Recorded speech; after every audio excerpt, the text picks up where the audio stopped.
What's up, Paul? How are you? Can you all hear me? I see Paul's in here. I got 2 likes. Crystal, how are you?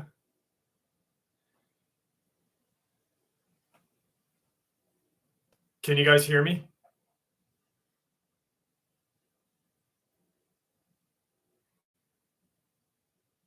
Hey, Joe, how are you? Monty, how are you? Can you guys hear me or not? Can someone let me know? All right, good. Oh, how's everyone's week? Good?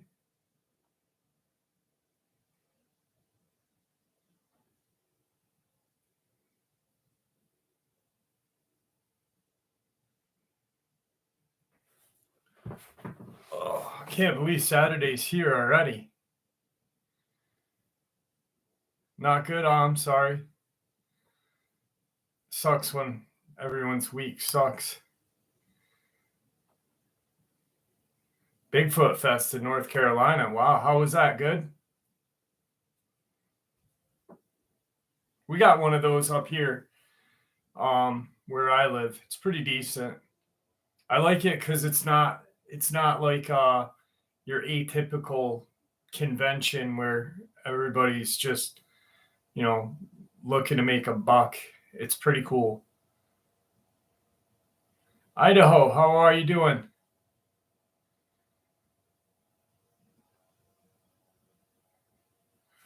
Ooh, water stopped working. That's not good. Is it working now, Joe? I hope. Expo the day before was more informational but fun. That's cool. That's cool.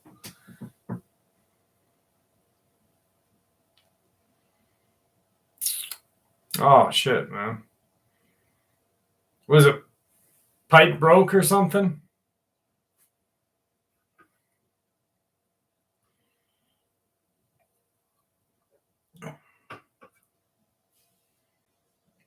No.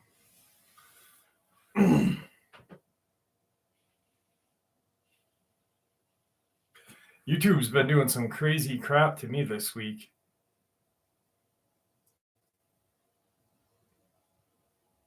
Messing with my subscribers. I woke up and oh man, that sucks. That's going to be an expensive fix right there. Anyway, I've been waking up and, first thing I do is just see how, the subscriber rate is or whatever. And midday, I lost like 30 subscribers. And it was just freaking terrible. What's up, Robert? How are you? Oh, vandalism. That's no good. What's up, Jimmy?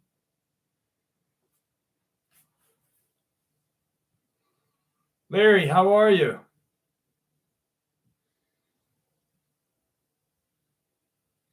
Larry, I'd love it. I was thinking about you 3 days ago because of our emails when we were emailing each other the other, like 2 weeks ago.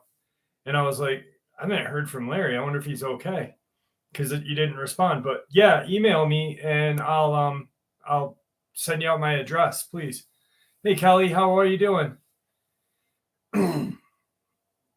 What's up, Scott?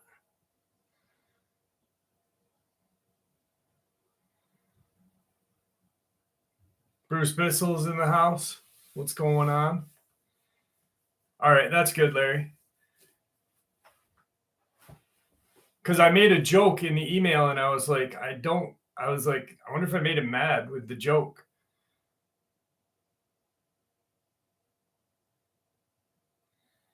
No, I haven't read it yet. It's sitting on my desk downstairs. I said this morning's upload that I actually finally was able to go through every single email I had and print everything out. So now I'll be able, I finally caught up on everything that I needed to catch up on. And yeah, so just got back 4-wheeling. TRX 90. What's up, Maria? How are you? Scott, yeah, I had a TRX 250R. I just sold it.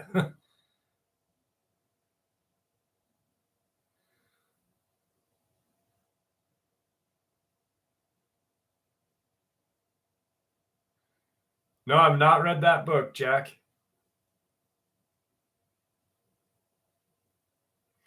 Well, J-Ro, it's been pretty much two. There's been one story from the Border Patrol himself that he shared, and then another subscriber reached out and shared some with me as well. Yeah, Scott, my parents live on the pole lines too. Actually, I don't know, last year I didn't do any riding because just super busy with the channel. And I'm like, I have these two wheelers sitting in my shed. So I ended up selling I had an 88 TRX 250R that was totally restored. And I had a 1986 Honda 200X three wheeler. Now I'm wishing I never sold them.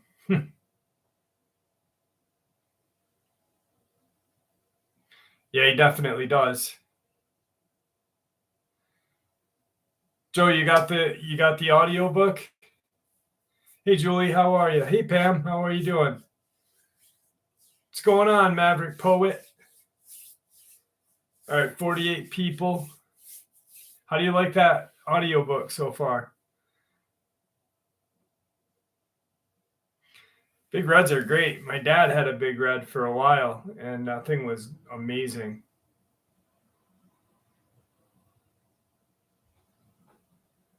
That's awesome. What's up, Scott Baker? What's the likes like in there? Do you guys see? I got 17 likes and 55 people in here. No, I've not read that book, Quantum Bigfoot. Thunderbolt. I did get you, Thunderbolt. I got some encounters printed out for you. I couldn't find any spider ones. I found some spider ones, but I was a little ticked off about that. Like they were kind of small, like small ones. Hey Jane, how are you doing? All right, yeah, I'm at 26 now. I don't know what's going on with YouTube. They're just really, really sticking it to me lately. I have no idea. I actually reached out to them today, and they were just like, "Yeah, nothing's going on." I was appalled, honestly. He said Victor was full of crap. Yeah, well, he doesn't know Victor, and so I mean, was he? He was a speaker at this Bigfoot convention. It's probably like the biggest thing he'll ever do with his life, and he just wants to feel great. So, I mean, I've shared the emails from the CIA that came from the CIA concerning Victor. Yeah. Most of them are. She's doing well. She's doing well, Jack. Thank you for asking. Not Goatman. I got some black-eyed kids for it. So I got I got a couple Dogman encounters for tonight. I got some black-eyed kids. I have some mermaid ones, unknown creature. I got some good ones for you. I'm doing great, Jane. I didn't see it. I was reading through quick. I was answering Thunderbolt first. DL, you're not late. Damian Bloodstone's in the house. What's going on? Roger G. Davis, Lake Superior. How are you? Suji, you're not late. We're only 9 minutes in. I'm just killing some time until we get a few more people, and then we'll start doing some encounters. Hey, E-Rev, how's it going tonight?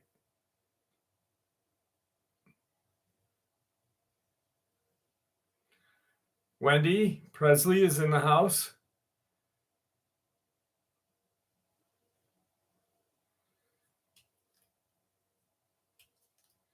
I'm glad that you were notified. If you click the bell icon, you'll get notification immediately when I start.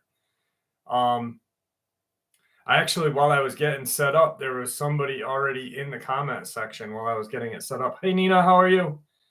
Mark, how you doing? There's T. Neal from Queensland. Brandon.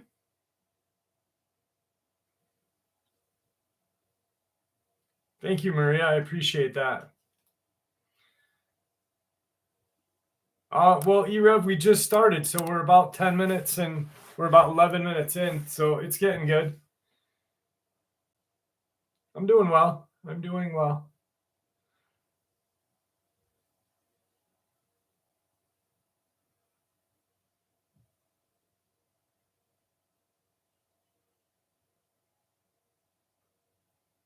Is it past my bedtime? I didn't know I had a bedtime.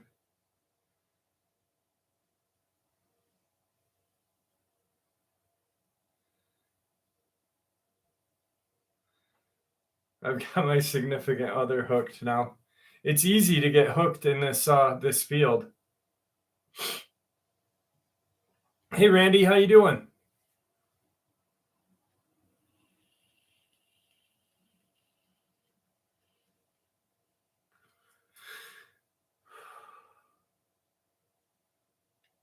All right, so let me see. Let me see what we'll start. We'll start the night off with a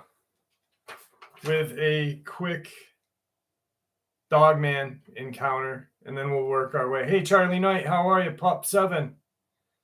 All right, if anyone else comes in while I'm doing this, I apologize for not giving you a shout out, but I'm gonna get started a little bit, and then we'll just go how the night takes us. You know what I mean? All right, so this happened March 19th, 2018. We have a chicken coop out in our place in a small town in Nebraska, and every night I go out to shut them up so nothing gets in there. We have around 27 chickens, and we lose maybe one a year because of weather or just chickens pecking at each other. Whenever we lose a chicken, we throw it into a tree pile behind the coop. The bodies will normally get picked up by a coyote in a few days. We had just lost a chicken and threw it in the pile that morning after I finished feeding and watering them. When it got dark, I went out to do my normal nightly routine. That night, there were coyotes in the cornfield across the road as they normally are. So I went out and always have my LED flashlight on me, so I turned it on and headed to the coop. As I was walking out to the coop, the coyotes yelped and then went silent, so I did my dog, who was going insane because of the coyotes. I was a little freaked out, but I kept heading to the coop. I shut everything up, and I was just about to get my dog and head to the house. Then I heard something moving behind the coop, and I went to scare it off because it's normally a cat or something.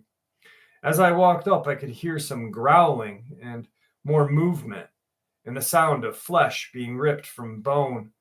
I ran behind the chicken coop, which was a bad idea. When I rounded the corner, I immediately froze. There was a 7-foot tall creature eating the chicken that had managed to grab before I shut the door. This thing was huge in terms of muscle. It looked like a football coach, but taller, minus the coyote head it had. Its eyes were yellow and seemed to glow. Its fur was brown, and it had 2 white patches on its eyes. It smelled like wet dog and skunk. Weird, right?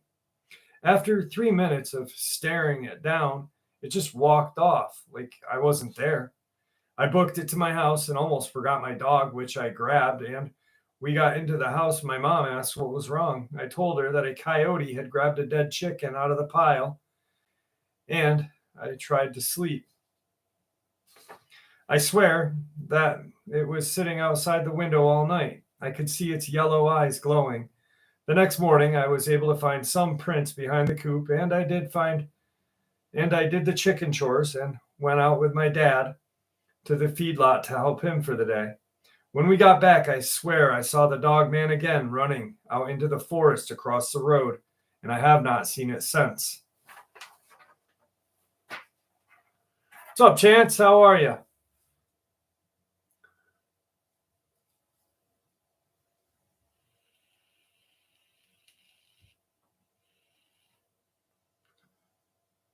Brazil's in the house. Holy cow. I don't know how to say your name. I'm going to try it. Suli Minzado. How are you?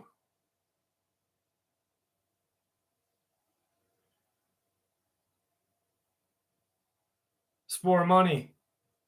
That's a cool name.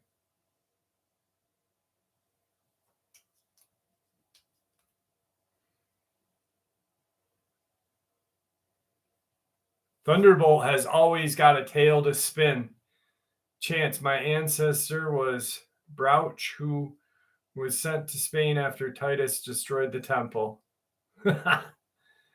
I love Thunderbolt. Thunderbolt is wonderful.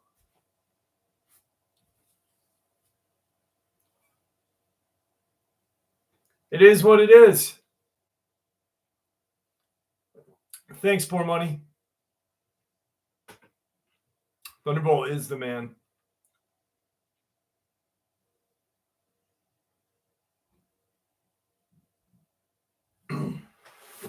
I know. I looked for some spider ones for him today, but I couldn't find any. It was like there were little ones. There was actually one that was about the size of a hand, but I was like, that's just not good enough. Do you have any idea why YouTube messes with you today? I doubt you legitimately lost. I did lose the 30 followers, subscribers, because they're not showing back up. So I don't know. I have no idea why it's actually really stressful sometimes. What's up, Rockin' Steady? Darn those chickens.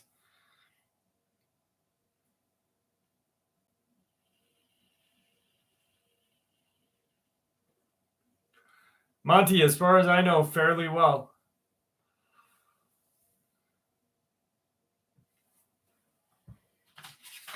How about a Black-Eyed Kids experience? Kind of mix it up a little bit tonight.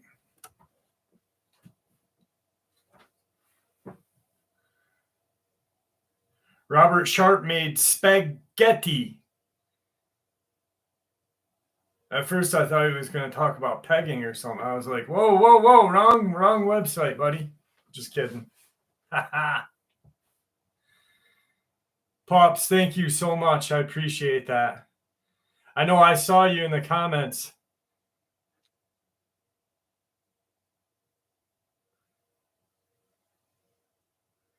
More than like, New England Dirt Roadie, we do, because, and I'll tell you why. We have, what's up, Scott Ray?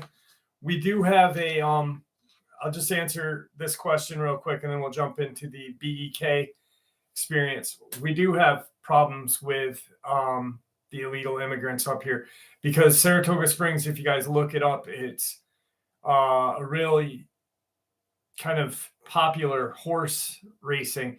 Usually after the big three, after the Preakness, Belmont, and Kentucky Derby, the folks who follow that come up here and hang out and do that. No, Double D, I have not gotten a call from him yet.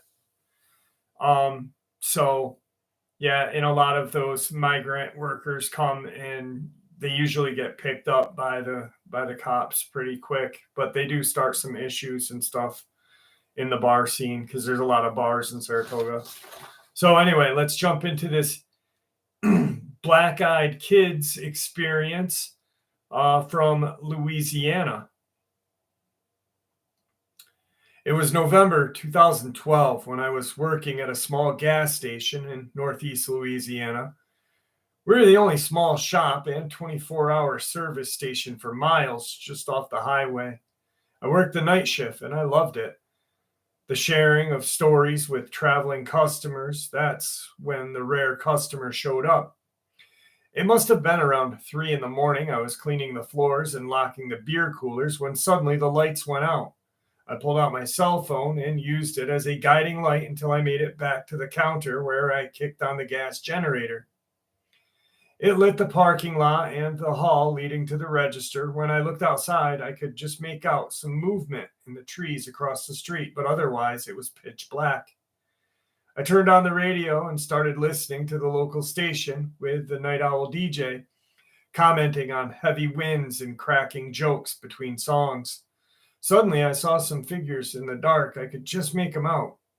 They seemed to be a group of kids on bicycles. There were 3 of them. 2 of them dropped their bikes and made their way to the door where they just stood there staring at me. I just stared back for a moment, waiting for them to come in, and they never did. I moved around the counter to open the door. "What's up, guys? Out kind of late, aren't you?" I asked them, expecting them to come in. "Can we use your phone?" one asked, with their heads tilted kind of low. I felt a little worried as I pulled my cell from my pocket and offered it to her. "Sure." She looked at me, and then I saw her eyes. They were a solid black, almost like ink-filled orbs. "No, I need the real one," she said. Her face twisted into an angry snarl. I pulled the door closed and flipped the locks. "No, no, ma'am. You go home and get your mom's phone." They stared at me through the door for a minute longer before turning away and biking off. The next day, I had my boss check the cameras to get some pictures of the creepy kids, but the cameras had been off the whole time. Now the cameras run off the generator instead of the hall lights. I never saw the black-eyed kids again. Damn. Lee, thank you so much. I appreciate that. Thank you. What's up, Joni? Man, I freaking black-eyed kids scare me. My kids, my daughters used to freak each other out with like black-eyed kid stories and stuff like that. Candy Wolf, how are you? Lee, I'm doing well. Thank you for blessing me this evening. I truly appreciate that. That is awesome. Yeah, never let the black-eyed kids in. They are some creepy little bastards. I guess they'd be a bastard because you think they got parents? I bet you they don't.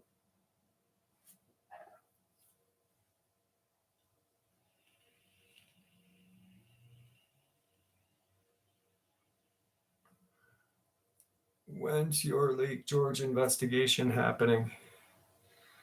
Charlie, what do you mean?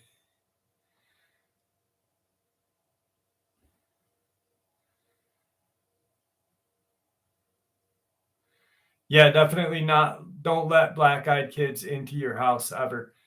I've been up there twice so far this year. The Spartan kick to the black-eyed kid's chest. Like in 300, just kick their little asses off there.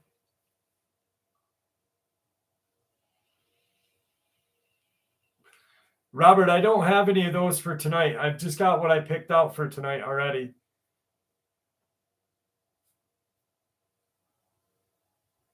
I did. I went up with I just went up with my EMF I didn't go up with my EVP recorder. I went up with my EMF reader, actually, which was pretty neat. And I went up with a magnet to that rock and stuff. You must have missed the video.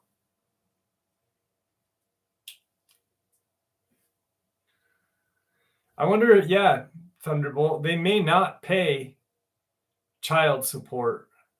They probably don't. That's probably why they don't have licenses and are always asking for the phone call.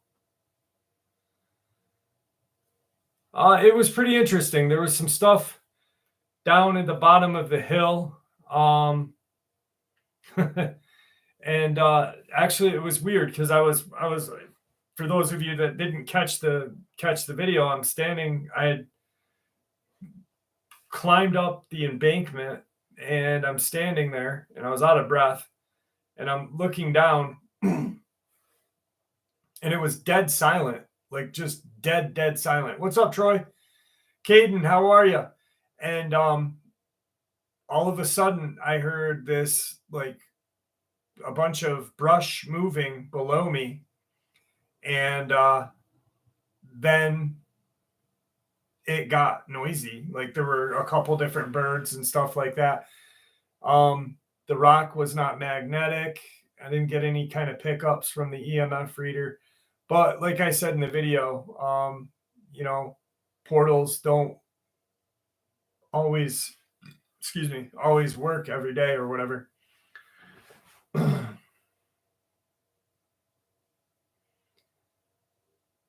Well, I went back and looked and listened to some older videos, definitely, and they are in the back part of the neck area.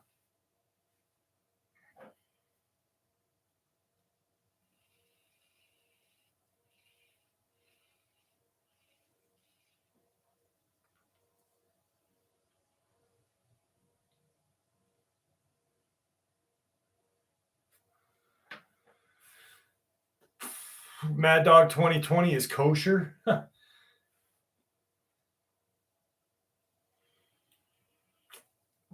DL, Black Eyed Kids are global. There's been multiple accounts in the UK, as far as I know. Jeff, I'm glad your family is well. Did you message the show? I did send them a message. I haven't gotten a response yet.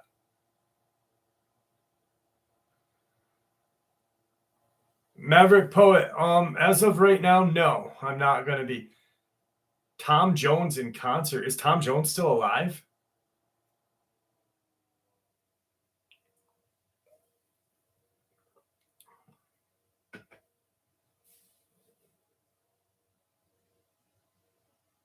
Yeah, it was pretty crazy. Definitely.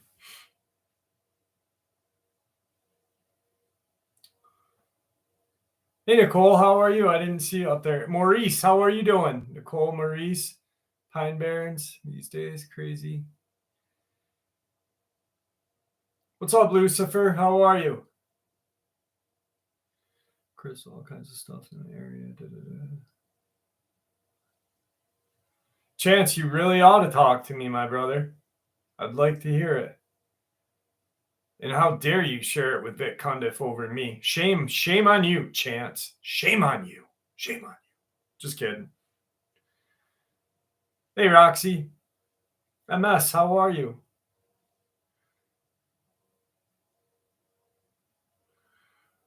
Why do I think my dad is why do I think my dad's open to cryptids and the paranormal? I think he always has been. I just think he wanted to be a dick when I was growing up and just kind of be like a stern, stick up his ass kind of person. Thanks, Chance. I was just kidding. But, I think my dad told me a story when I was younger. We really didn't get along when I was young too much. He was really stern and strict, but he had shared a experience with me when he had first got into the Navy. Before he was deployed, he was at a hangar, and him and three other guys were guarding something in a hangar, and it was nighttime. And they said they had seen some kind of glowing in the hangar, and he looked and there was nothing in there. All three of the guys saw it, my dad, the two other guys. So I think he did believe. I just don't think he wanted to have anything, like that. BGFF, how are you? Why do I go alone?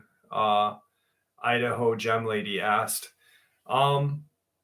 I go alone because I don't want to have anyone getting hurt.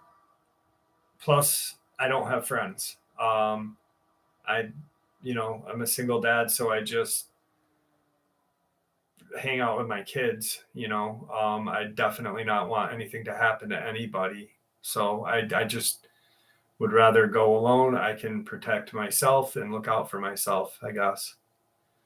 Is there anything new around the Whitehall area lately? Kevin, no, nothing that I am aware of. Usually some stories come out every once in a while when the Bigfoot Fest is, which I'm gonna go this year. Last year I was at the Conjuring House when they did the Bigfoot Fest, so kind of sucked. Hey Cindy, thank you very much. All right, let's I got a couple mermaid encounters. What's up, A Jackson? Thank you. Yes, she's doing better. Thank you. Can you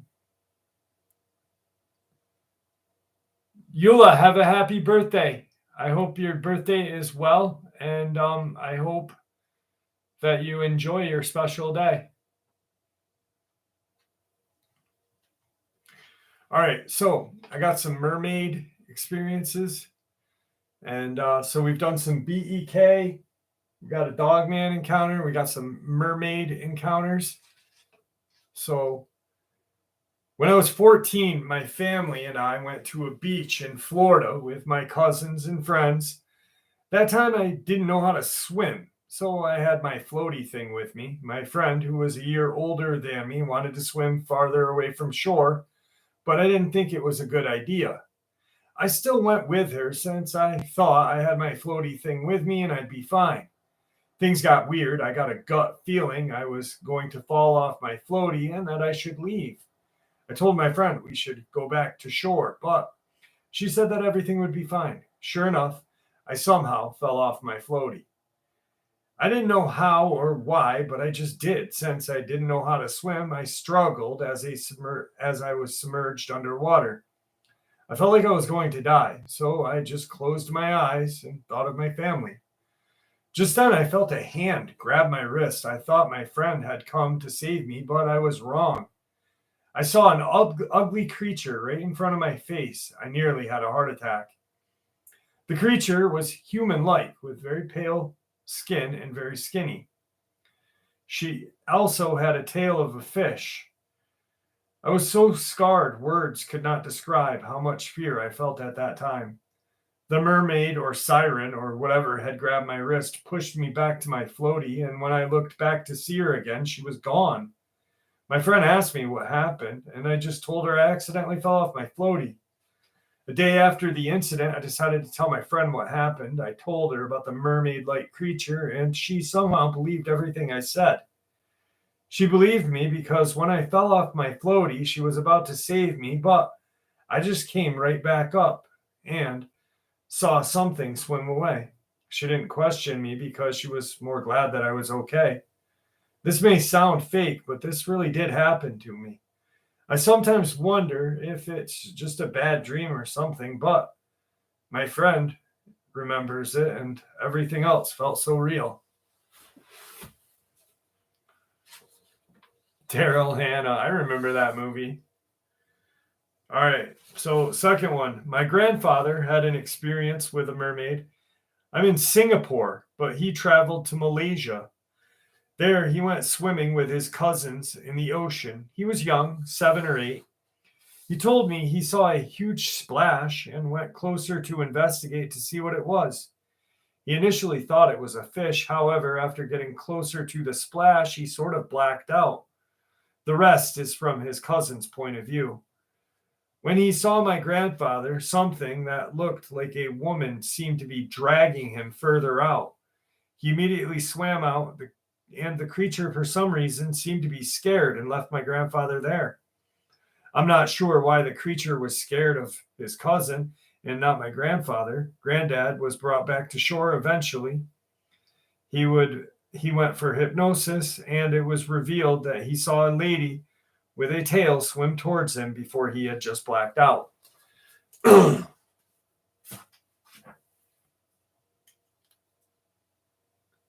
Pops, happy belated birthday. Jim Brunson in the house. How are you?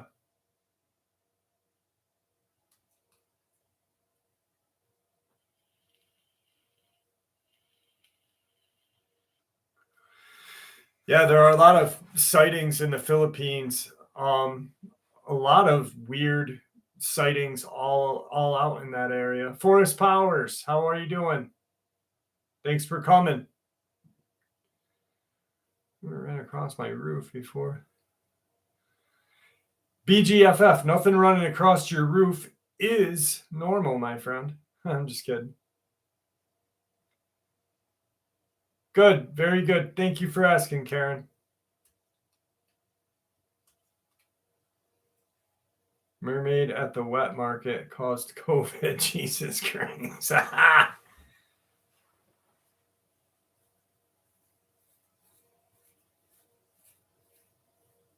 Next ghost trip will be Rolling Hills Asylum, probably within the next couple of months after school's done.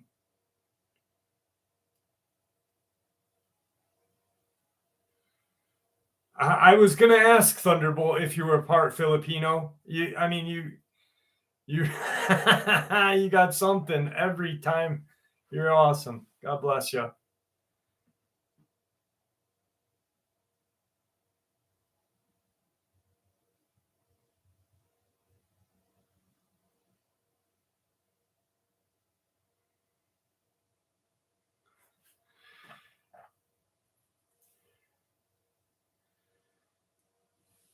Forest Powers, I'd love to hear that experience. That would be friggin' sick. My email, if you need my email, let me know, and I will get it to you. Please let me know.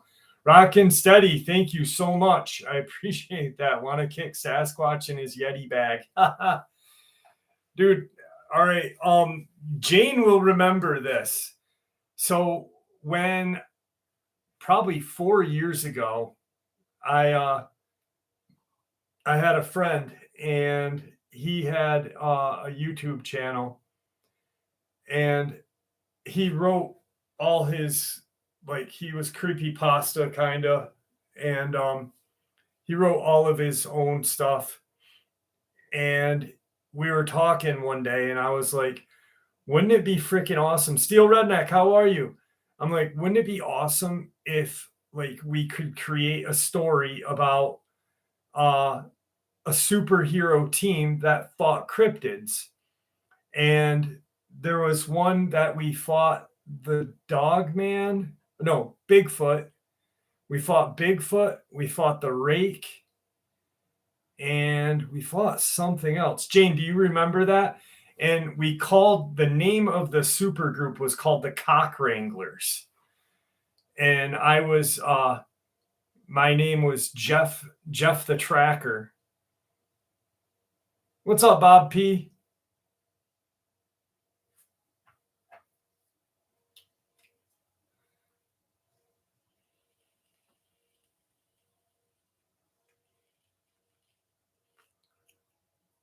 I don't know where Wingdale, New York is, but I'll have to look into it. Maverick Poet, I'd like to hear it if you want. If anyone needs my email address, let me know, because I'd like to have your experiences and stuff like that.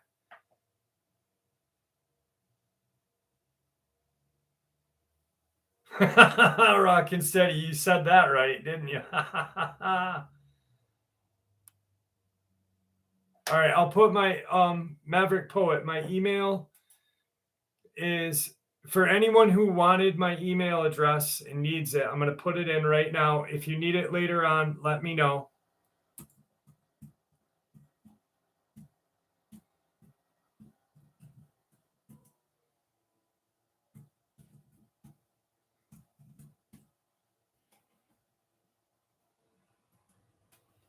There we go.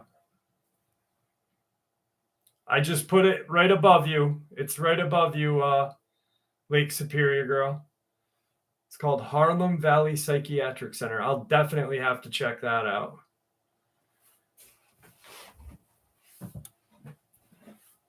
Oh, where the fuck is my phone? Yeah, let me see if there's one part of this thing where, like, we were fighting the Bigfoot and I did like this spinning flip under him and I punched him. I uppercutted Bigfoot in his balls. Let me see if I can find it. I don't even know if I have it anymore.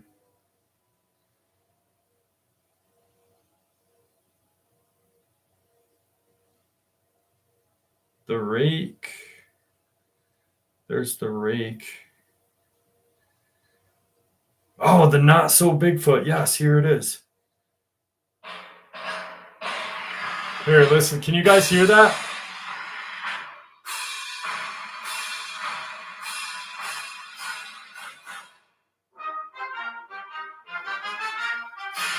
The one team in history better than the A team, the Cock Wranglers. Uncompromising values, truth, justice, bravery, patriotism. These boys are what makes America great and gives kids someone to look up to. But not everything is smooth sailing for the Cock Wranglers. Hard times are that much harder for those of us that ride the highest. A partnership ordained by the gods. The uniting of the Cock Wranglers served ordained by the gods. Standing against evil and shining a light on things that go bump in the night. As you can imagine, there are many things lurking in the shadows. Yes, there is. To see nothing less than our heroes' heads on a pike. This tale is of one such encounter. I can smell that cocksucker, Jeff exclaimed. They had been hot on the trail of an elder Sasquatch, and a particularly violent one at that. I'm still not sure why these goat fuckers can't bathe themselves.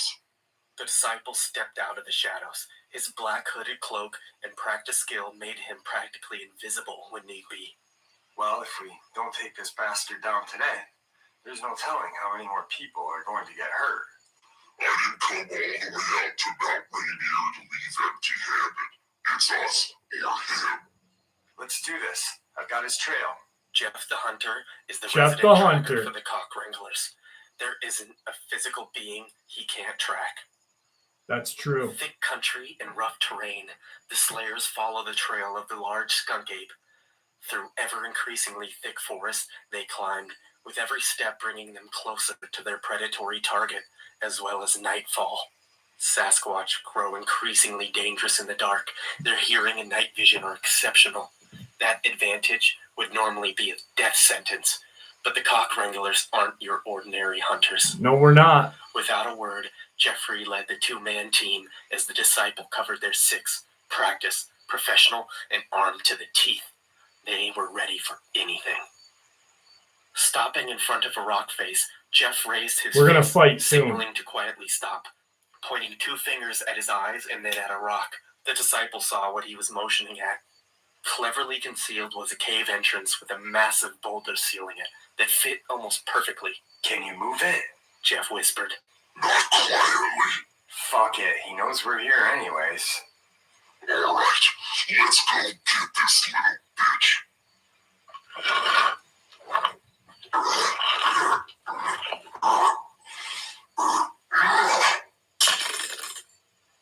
Lock and load.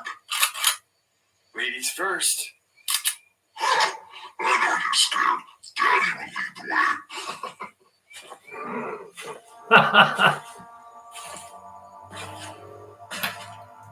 Holy fuck, it smells like the inside of your mom's ass. If you smell that and lift, then you should go first because you're fucking immortal. Hold on, I think I hear her. Head right. As the duo made their way around the last corner of the cave, it opened up into a massive chamber. A hole in the cave ceiling allowed for the last of the day's light to filter through, illuminating a huge, hulking figure. Here's the fight. Fast, deep breath We're gonna fight caused the air Sasquatch right to now. heave, two red eyes glowing with rage. Holy shit, your sister is ugly. Oh, suck Bigfoot's little dick. Enraged, the beast lunged for the disciple, who was still laughing. Powerful legs propelled it forward, covering 30 feet of distance in a blink of an eye. An ordinary man would have found himself in the beast's deadly grip. The Cock Wranglers are not ordinary men. Rolling backwards and out of his reach, the disciple fired off 2 rounds from his shotgun. Roaring in pain and anger, Bigfoot's long arms flailed about wildly, striking at his attacker. You look hungry. Eat some lead, motherfucker.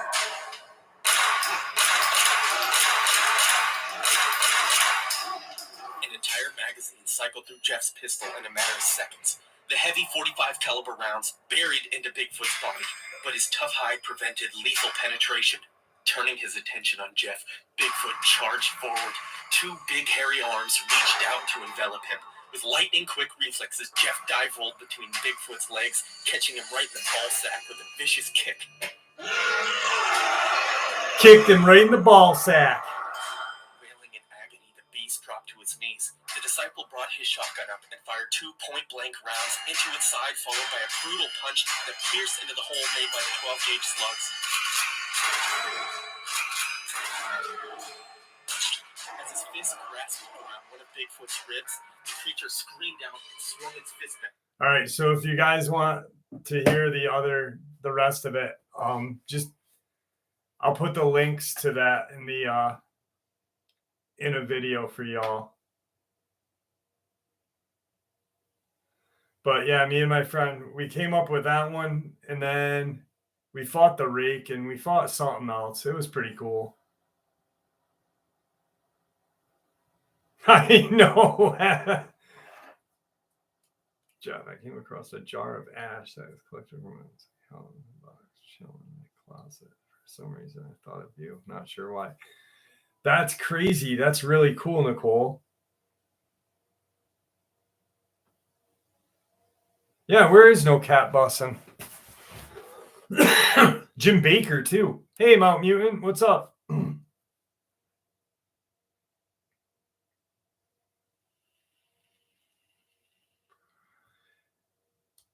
What's up, Alzilla? Hey, BGFF, how high is your roof for that thing to jump on? Boots on the ground, I think in Tennessee doing. Virginia, he's doing well. He's been kind of sick as of lately, though.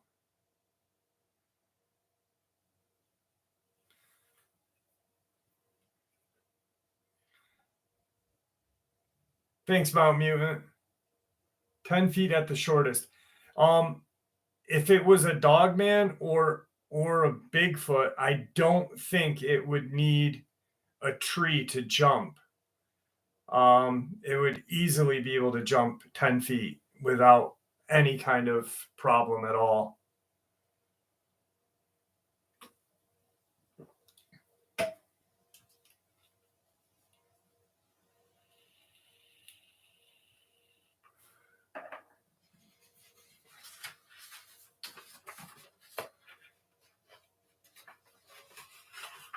Well, it doesn't really, that's the thing. Cryptids, there's sometimes tracks and sometimes not. Like, there's those tracks, there's those random, like, one track, when we went back to look for what stalked me and my friend that night, we didn't find any kind of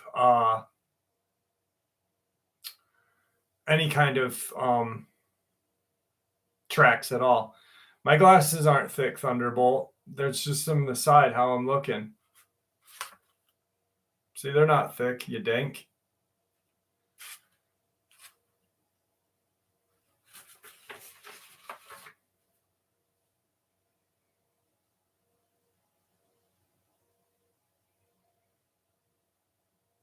Those kind of tracks where, like, the Bigfoot in snow, there's like 2, maybe 3, and then nothing more. Where'd the rest of them go? It's just always weirded me out.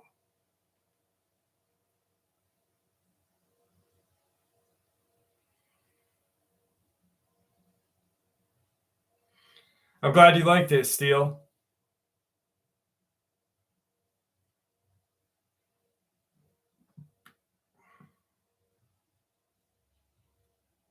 Absolutely, Robert. Oh, it's raining out. Damn it. All right, so let's All right, so I'm going to give you guys the option here. I got 3 other stories. I've got kind of short, black-eyed kid, alien-like creature. I've got a pretty decent-sized unknown creature in New Mexico, and I've got a Dogman encounter. Out of those 3, which one do you guys want to hear first?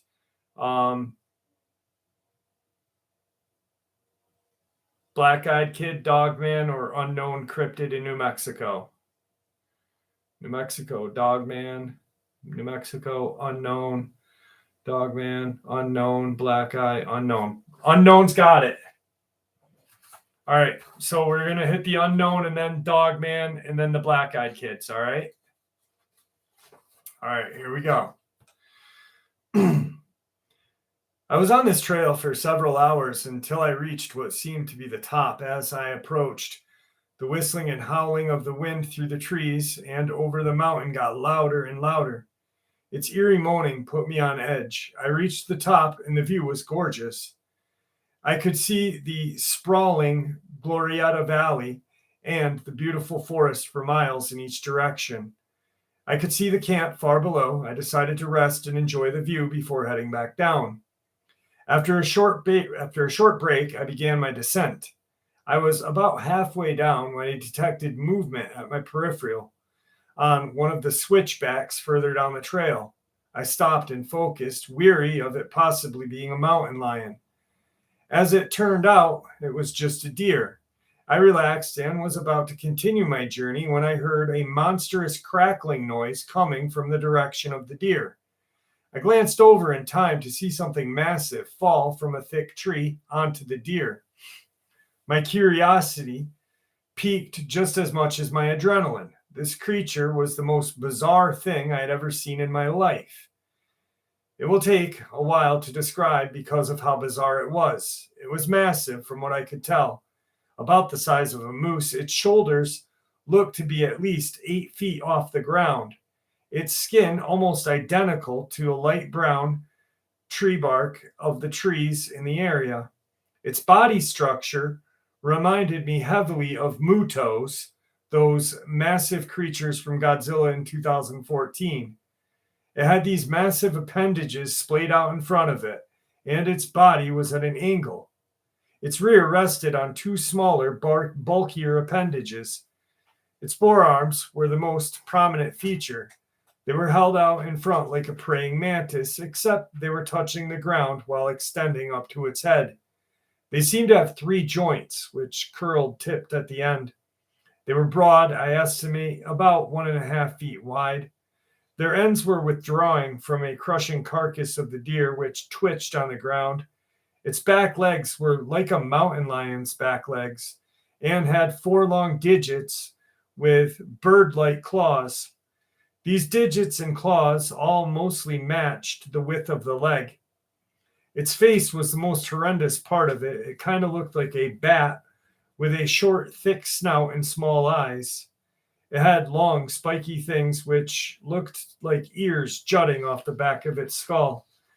I looked on, frozen in shock. This thing had blended in so well that I hadn't seen it at all until it presumably dropped out of the tree and onto the deer. Had it been up there when I first walked up the mountain? The deer was dead on the trail. This monster was over it. If it had been there when I walked up, I had passed right under it without realizing. I could have run or hid, but a morbid fascination in me wanting to see what happened next, as it was, I figured my best chance of survival was staying completely still, as movement may draw its attention. So I waited and watched. The creature turned back towards the thick tree line.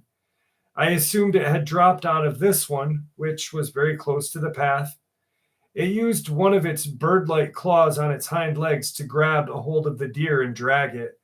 When it reached the tree, it wrapped its massive front appendage around it.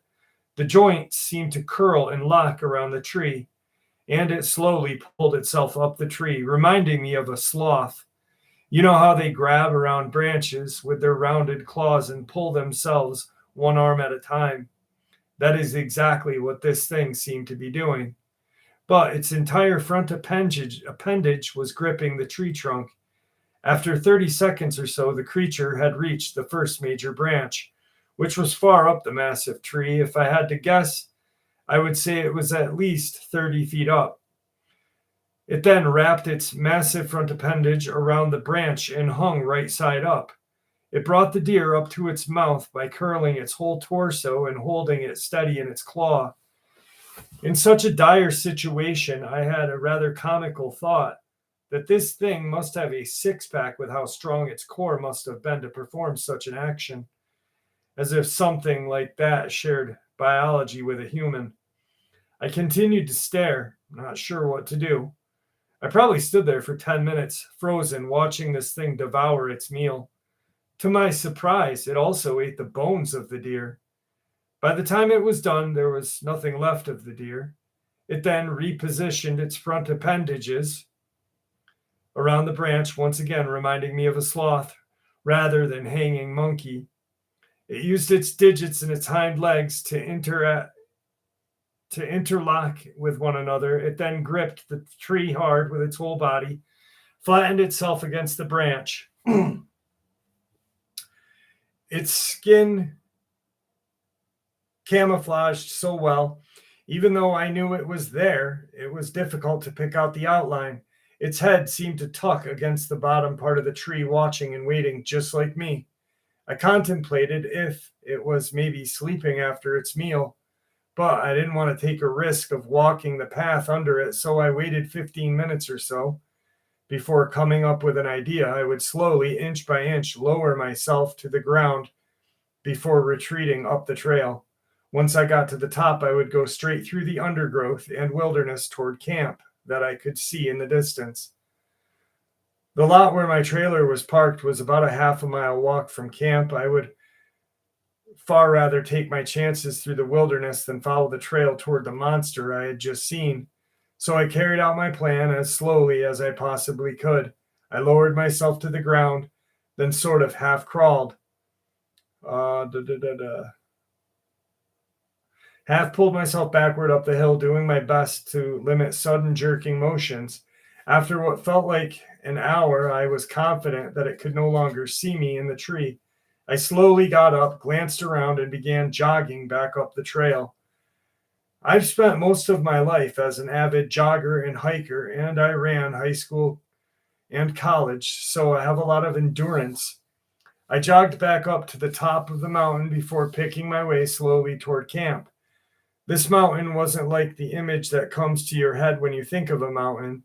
It didn't have a steep slope to a sharp point, but rather a steep slope with a rounded off onto a flat and large top.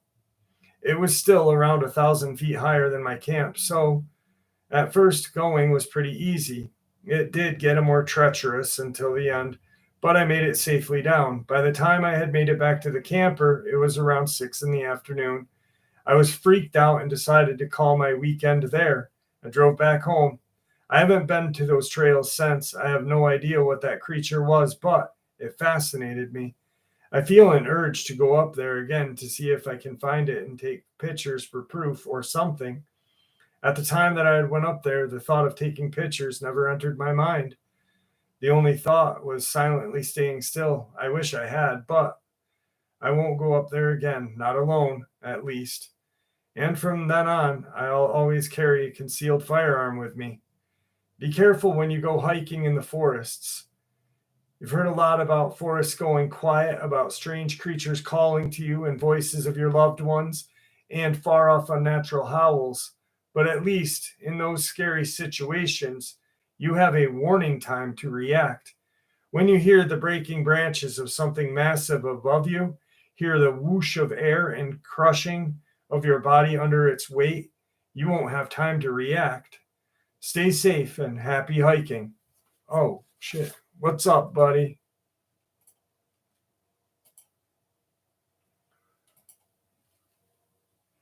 What's up, buddy?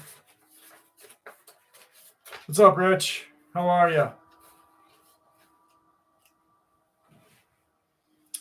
Yeah, definitely I'm not even sure what the hell that was. I I'm a little freaked. Ow! Ugh. I'm a little freaked out to go in the woods again. Son of a bitch, that hurt. Oh.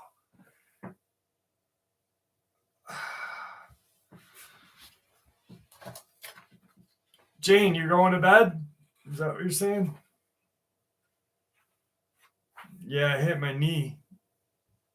UTI versus Dogman. Oh.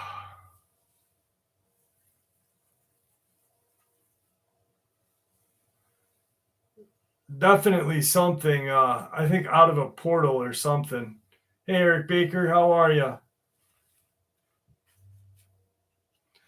Jeff, I noticed a book on the shelf in the video. Was the book called Hostage of the Devil, was it? Yes, it was Hostage of the Devil. Ow, fuck. Hang on a second, guys. There. Oh, there we go.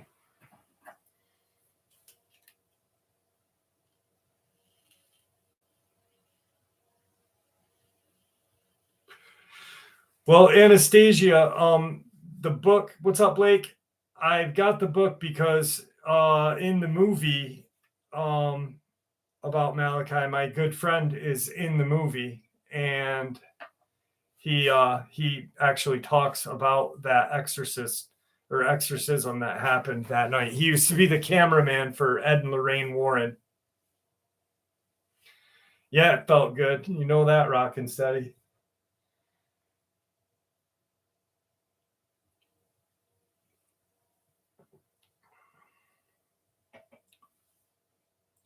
Jane is literally my channel's godmother.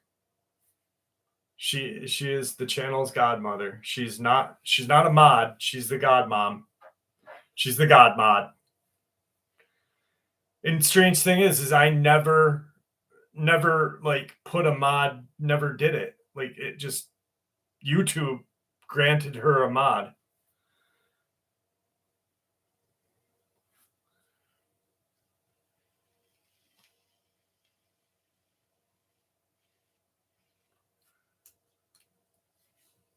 Maverick Poet, I've heard that roar, and with multiple of them.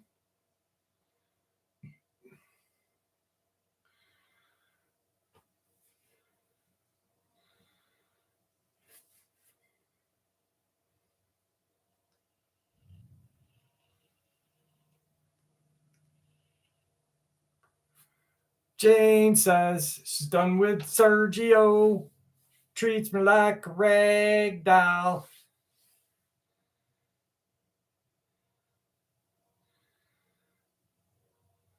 No, there's definitely not. I'll have to check that book out. Thanks, Anastasia.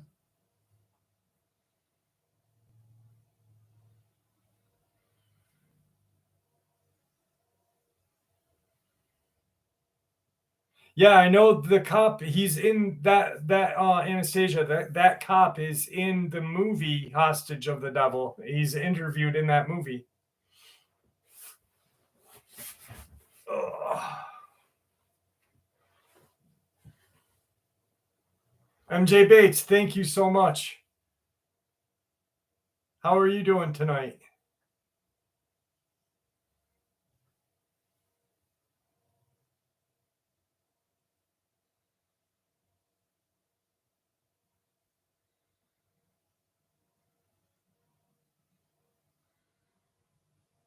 Pop 7, have a good evening.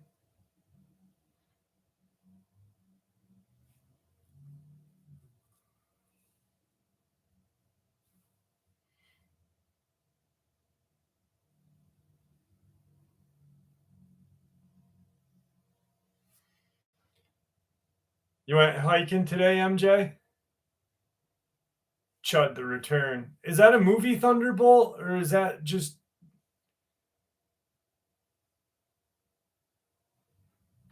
Can you imagine doing one of those DMT things and then seeing a Dogman in your trip? That'd be bad.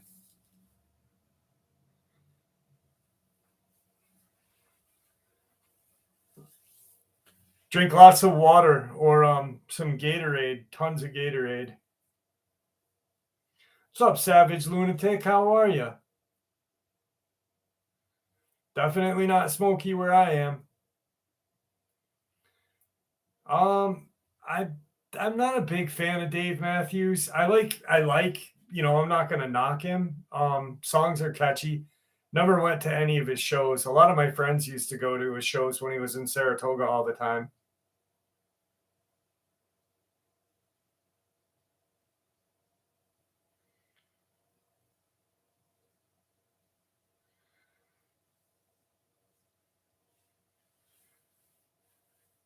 Jeff, you should leave a gift at those rocks next time. It's not really, Craig, it's not really smart to leave gifts for these creatures. That's what I said to the people in Michigan when I texted them and left them a message. It's more, you're more inviting these creatures, when you leave a gift for them, that's a dangerous thing to do. Nothing really in New York except what happened when I was on the mountain the other night or other day. What's up, W. Michael Pinkett? Why? Why what? Why not leave a gift? Because gifting is bad. It's dangerous to do it. You're literally saying, hey, I'm opening myself up to you to, come and do. The elder said the flute music my daughter heard. Message for our ancestors. She is protected. Oh, that's cool, Joe. That's sick.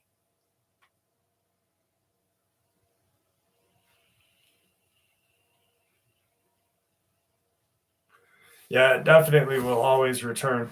I just I don't, when I go up there, I always know something's always up there when I'm there. I just don't know if it's right on top of me when I'm there.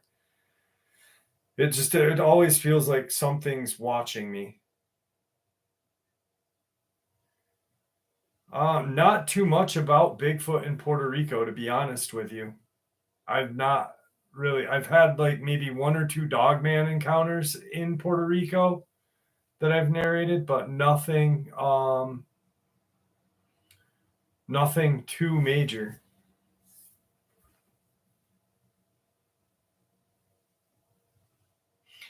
Hey, Purpose and Grace, how are you?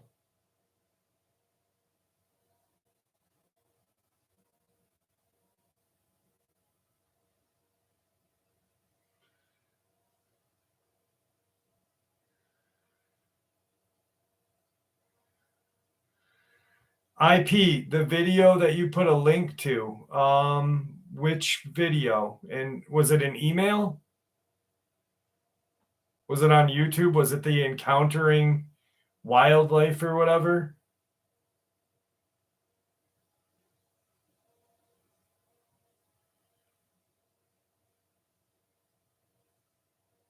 Yeah, I definitely could, Michael Pinkett, W. Michael Pinkett.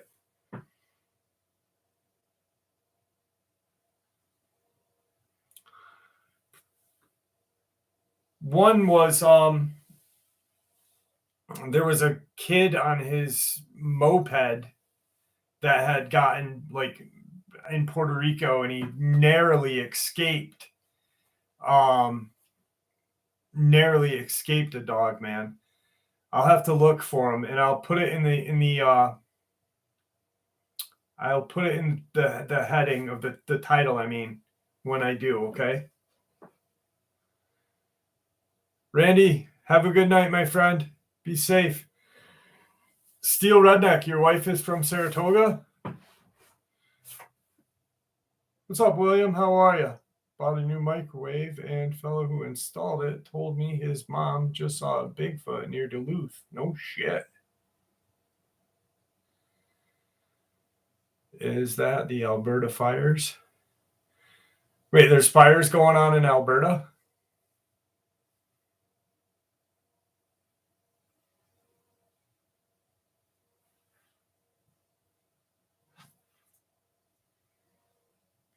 IP, did you email it to me?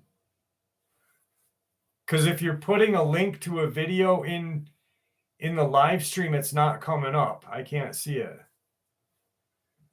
Buddy, what are you looking at? Huh? Hang on, let me see real quick.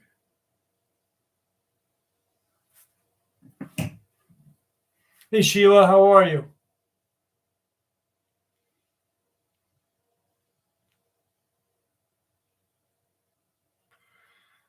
Oh, man, that sucks. Alberta is on fire. I got a package coming from BC. Is Quebec getting hit? Because my package is coming from Quebec, and I'm going to be pissed if I don't get it. I just want my package. No, I'm just kidding. I want everybody to be safe. I'm only kidding. Governor Abbott is rolling out the National Guard from several states. Damn. Yes, Karen, I do have an SLS camera. For my ghost hunting, I have an SLS camera, an EVP recorder, an EMF reader, a REM pod, an Ovilus, and there's a new device that actually tells you a couple different things. I got a lot of paranormal equipment.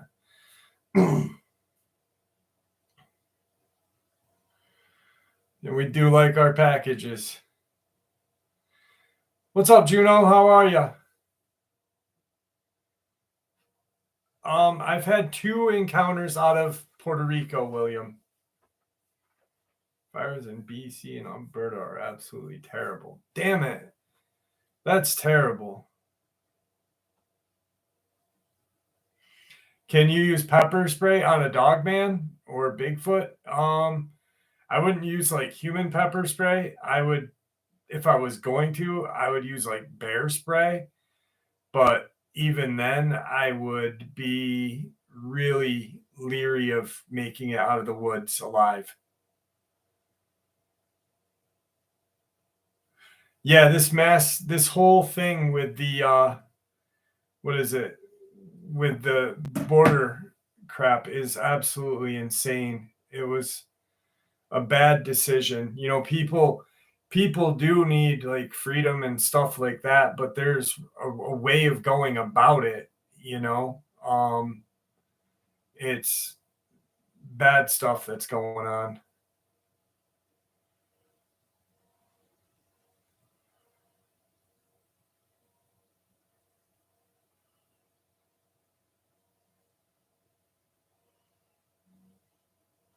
No, I don't think the Border Patrol agent called me like 2 days after Victor. What's up, Meth Martinez? How are you?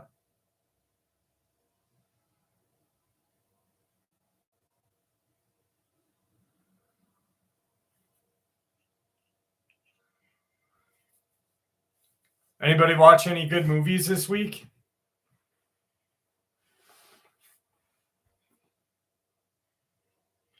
Your mom goes to college. Have a good night. Stay safe. Thank you for joining us this evening. Hey, Sheila Light, how are you? Curious. Not that I remember. I'd like to hear yours though. The Beast. Ted Lasso. Oh, Jeff, what's up? I didn't put 2 and 2 together. Steel Redneck has one of the craziest Bigfoot encounters I've ever heard of. He freaking backed up into a Bigfoot, like backed up into it. Can you imagine that shit? That's nuts. He didn't go to Mexico. He went to New Mexico. And he was there before the border attack, actually. But yeah, it is kind of weird.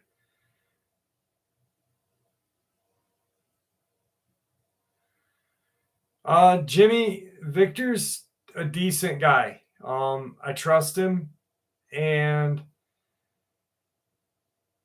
I trust him, and I know that he's for real, but I don't think he has any kind of bad will towards the populace of America.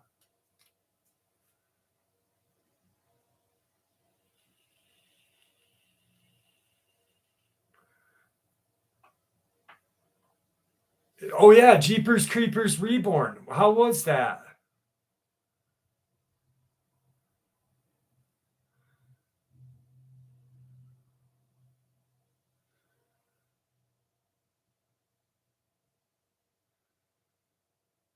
It did suck. It sucked. Okay. I think they kind of messed it up like with two. With two, I think the original Jeepers Creepers was good, and then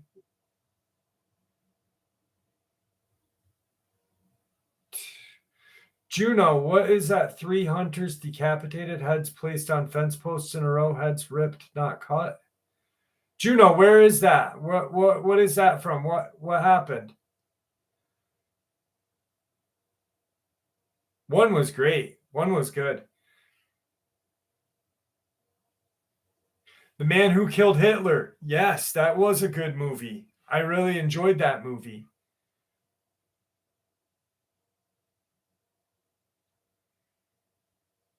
The new Evil Dead is good.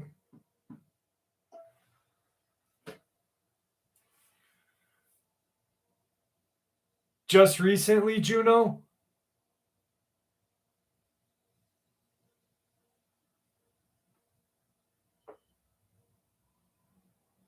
Wendy, does he die?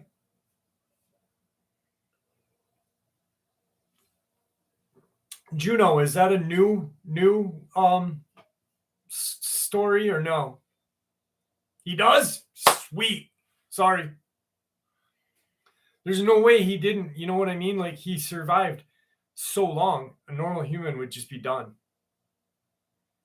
Little Orphan Annie, Andy, I cannot blame you for not camping. But you know what? Just don't not go camping. Just go with protection.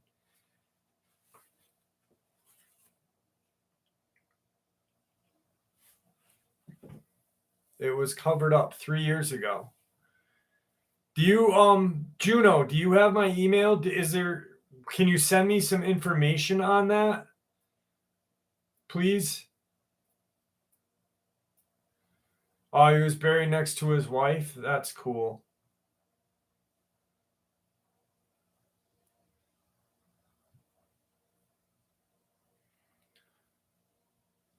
I was actually last year. Do you guys remember when I went when I went to where Tom disappeared in the middle of the night? Well, not in the middle of the night. And I'm filming through the woods and the moon's coming up. That was pretty cool. What's up, Trevor? Always take a dog if you're going camping. Absolutely. Always.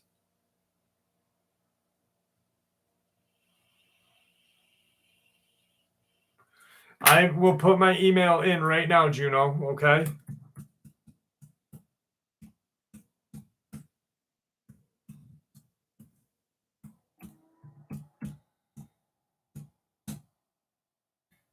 Damn. Shit.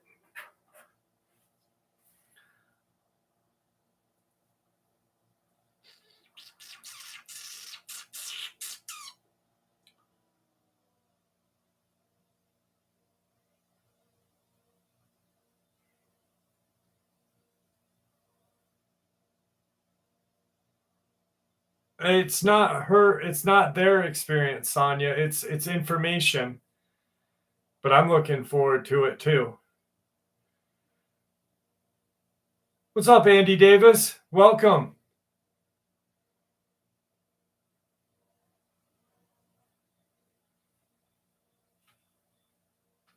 Adam Lawson in the house. What's up? What's up, buddy?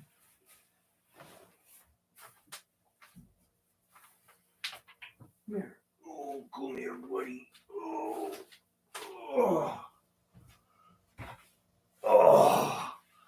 Buddy had to come and say hi to everybody. Say hi, everybody. Say hi. I can't wait to see the new Indiana Jones. That's going to be awesome.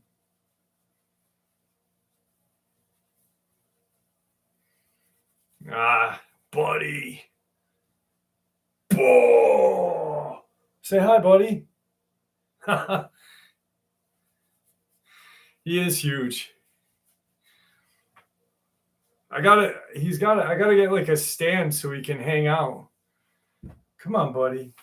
I think he farted on me. Ew. No, I'm not afraid of ghosts. I'm definitely leery of them, but I'm not afraid of them. I'm more afraid of like poltergeists and other things.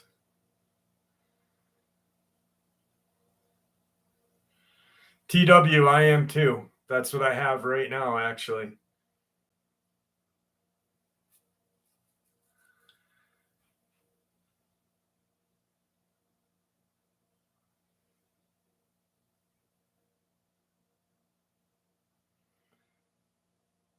Adam, no, I didn't. If you don't mind sending it back to me, I'd appreciate it.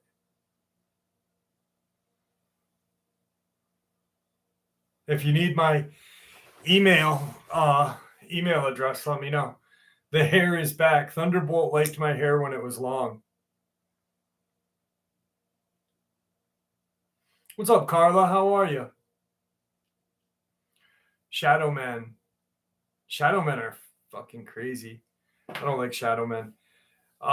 Chimera. Remember that finally caught you guys from Scotland.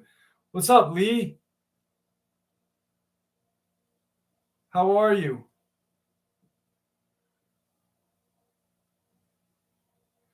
I don't think this is just the Little Orphan Andy. This is just my my belief. Sammy, no, Maine Coon. I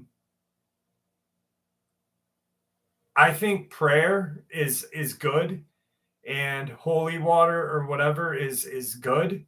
But I mean, like, obviously I wear a cross. I do believe in God. But if I'm going into the woods, I'm not just going to rely on prayer to save my ass and get out of the woods, you know? I'm going to have a firearm with me to make sure I get out. Jeff, has doing this channel helped you score chicks? No, I don't score chicks, Thunderbolt. I'm single and I've been single for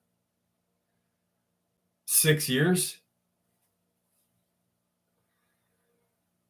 Prayers in a 12 gauge. You know, prayers. All right, Adam, I'll put my thing in for you. Maverick Post, thank you. You see the movie Imminence. Ooh. You know I'm going to have to see that. Damn, that looks good, actually. Thank you for sharing that with me, and thank you for blessing me. Adam Lawson, my email address is going in right now. Imminence. That sounds good. I'm going to have to watch that tomorrow. Gmail.com.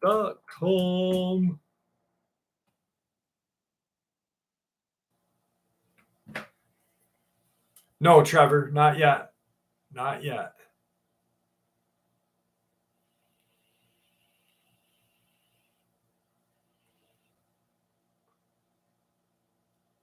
12 years. You did beat me. You got me beat.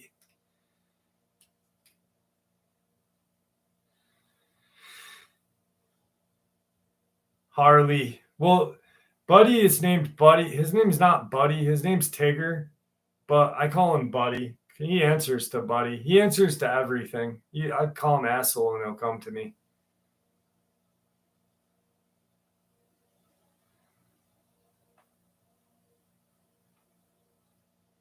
Lord Vader. Maybe I'll get another Maine Coon and call him Lord Helmet.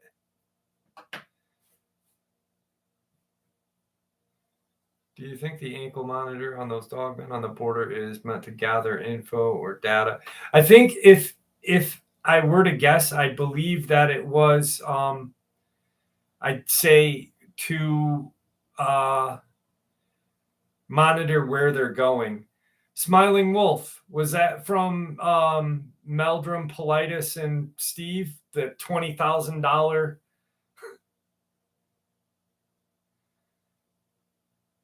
Yes, Spaceballs. It was a Spaceballs.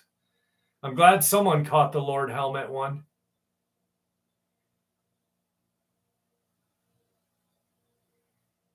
Definitely to monitor them. Yeah, you know what's weird, Smiling, is that they needed $20,000 for a DNA testing, and DNA tests only cost $750. So I'm wondering where the rest of the $19,250 went. Probably to a nice vacation.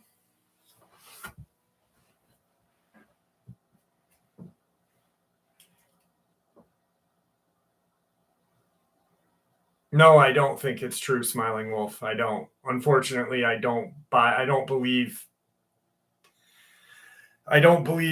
any of the three that are together in doing that. I think they're fraudulent, to be honest with you. That's just my own opinion. I won't make a public announcement, but on here I will say what,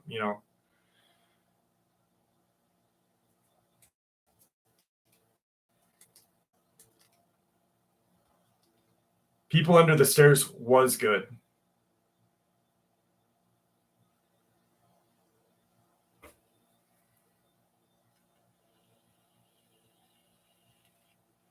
Thanks, Larry. And I'm not insulting anyone. Please don't think I'm insulting people. I did a DNA testing. I did 3 to 2 different labs, and I spent $750. Holy shit. Mr. Shackleneck, thank you so much. Thank you. Thank you. Holy shit. Thank you so much. I truly appreciate that. Wow. God bless. Thank you so much, man. Wow. For more ammo, I'll be getting some Fort Scott munitions. 47,000.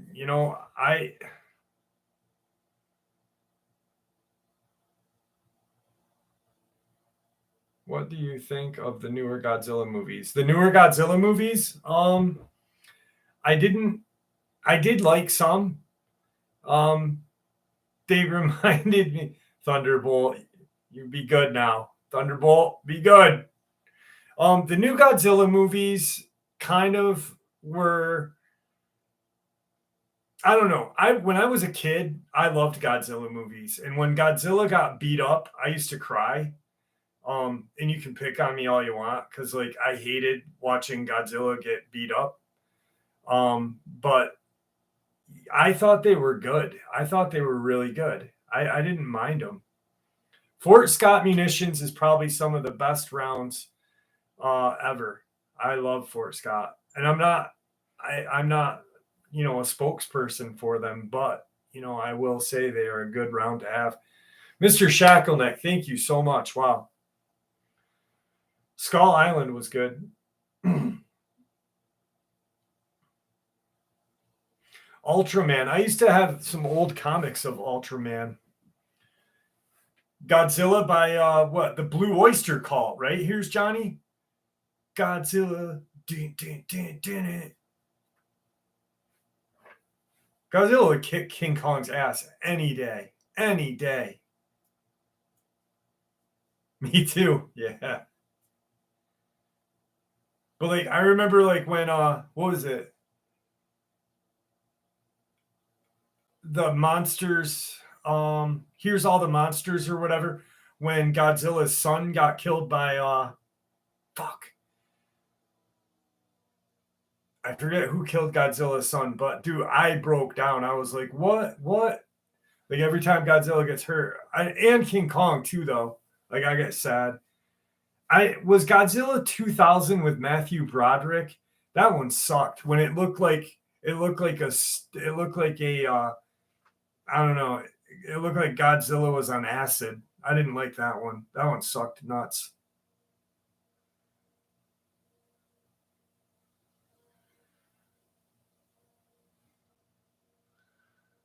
Batman directed by Tarantino. Wait, what? Tarantino directed a Batman?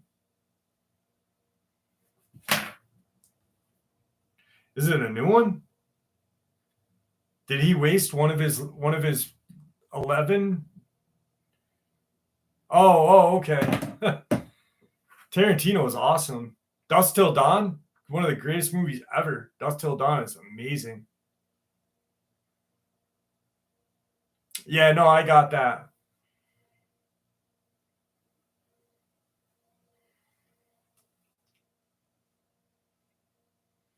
There was that interview that he did with Rogan was good. Did you guys see that? Tarantino was awesome with that one. What do we got? An hour and 31. All right. I have all 23. Nice.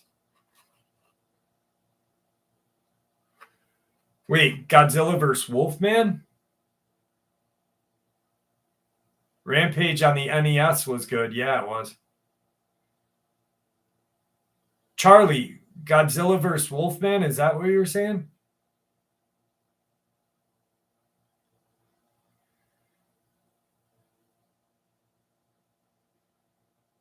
Oh, I'll have to look for that. Joe, my aunt, Joe Michaela, my aunt went to school with Stephen King. They went to the college in Orono together. Kung Fu Theater. The other day, I was watching old Kung Fu movies, and I did a little Kung Fu ass kicking by my daughter.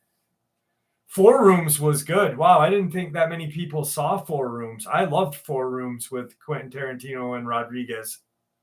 That was real good.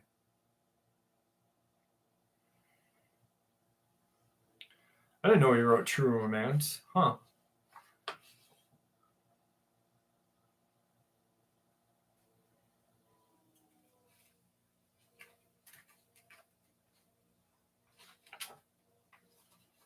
What's up, Enki? How are you? My adopted dad did Civil War reenactments. That's cool. It was hilarious. Yeah, I like Rob Zombie's movies, though. Rob Zombie's, he's actually surprisingly a very good director. Yes, Joe. He went to my aunt.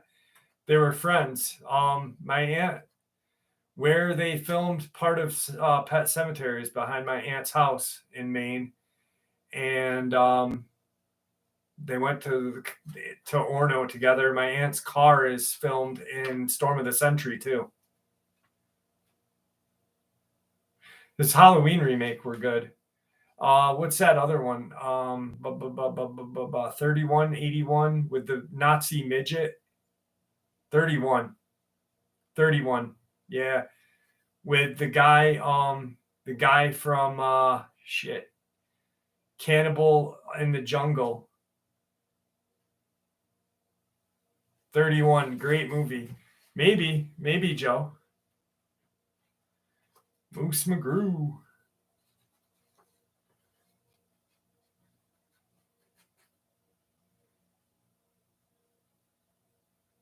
All right, let's get into one. We got a couple more encounters.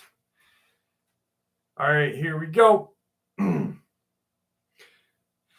Black-eyed kids. One evening during the summer of 2019, I went outside on my porch to smoke a ciggy. It was still light out. I live near Rochester, Minnesota. There's a small hill directly across the street from my house, and I noticed two kids, a young boy and girl, walking up the hill. They stopped and looked back at me, but I got a weird feeling about them. They were wearing dark blue vinyl windbreakers with hoods, and as I looked closer, I could see that their eyes were black. They started to walk down the hill and came across the street, walking directly toward me.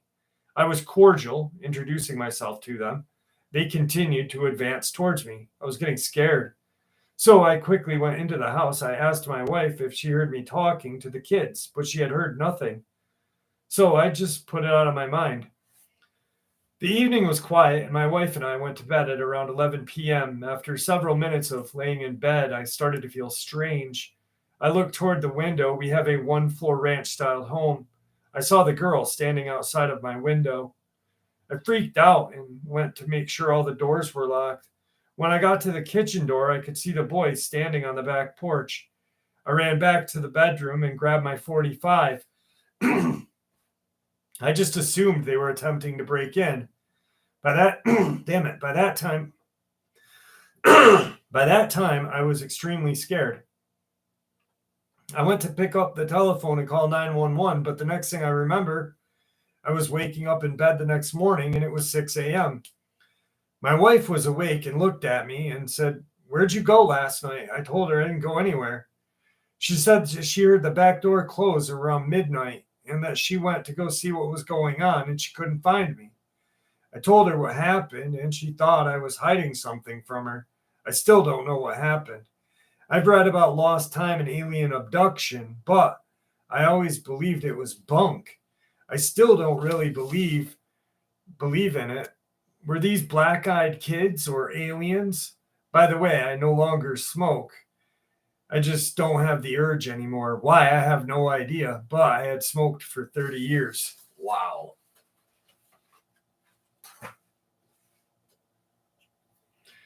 That's freaking nuts. That one was nuts. Yeah, Valerie, half of Canada. That's crazy. Hey, Libra Poet, how are you? I feed pigs bacon. Jumping Jesus.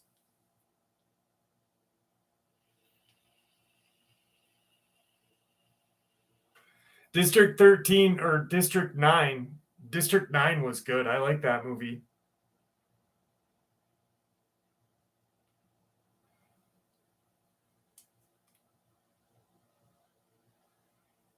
That was really creepy, man. So, like, the guy, he sees the kids. Did he have, like, some kind of time lapse?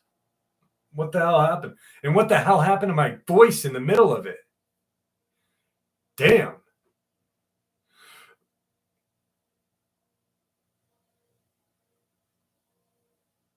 Andy Davis, come back. I hope you do. Anyone see the new Renfield movie? No, but it looks pretty good. Nicolas Cage is a badass actor anyway. I like Nick Cage. You want to hear something crazy? This is weird. All right, so me and my buddy, what year? I think it was like 2000, around 2000, okay?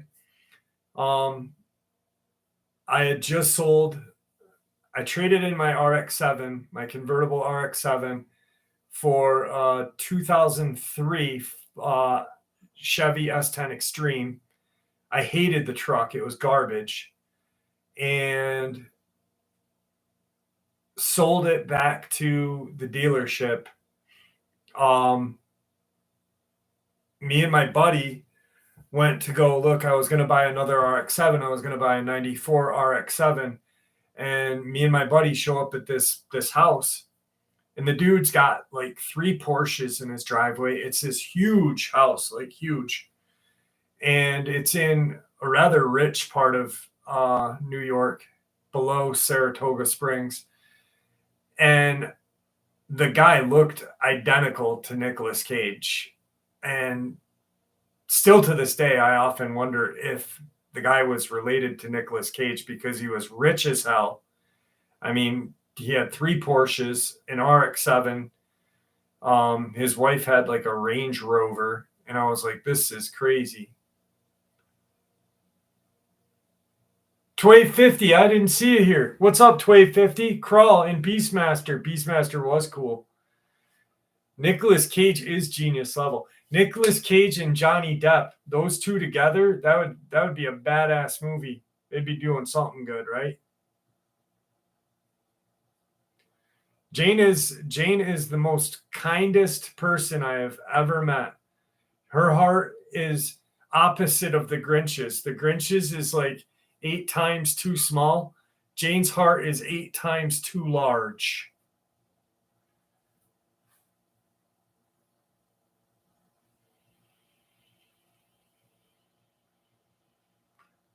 A UK Trump supporter.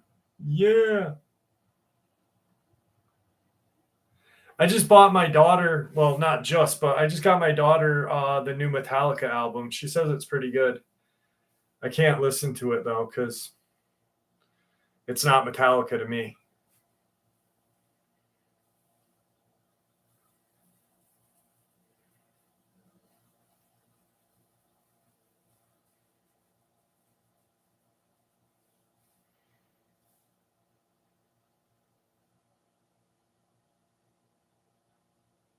That's awesome, Craig. That is awesome. Metal rules. Metal is great. Beyond, Corey Taylor, Beyond. Corey Taylor, his son's band's pretty decent. They're not bad. What's the name of his kid's band? I forget. They're not a bad band, though.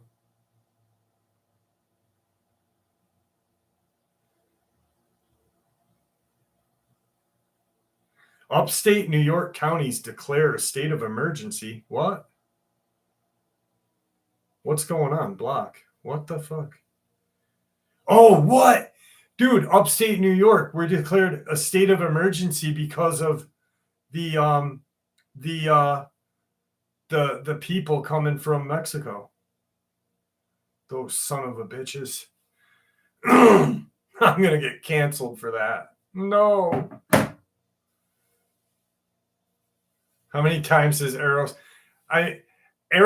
has probably done its final tour as many times as Ozzy Osbourne has.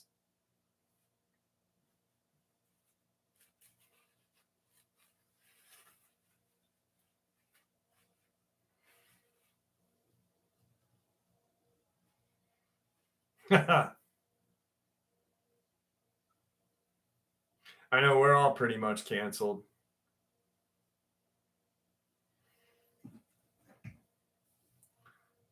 Terror in Tiny Town. Imagine being, dude, that'd be crazy. I would not want to be in Texas right now. I would just like, Biohazard is still one of my favorite bands, Adam Lawson. Actually, because I was listening, this is crazy. I was listening to Biohazard with my friends when I had my Dogman encounter.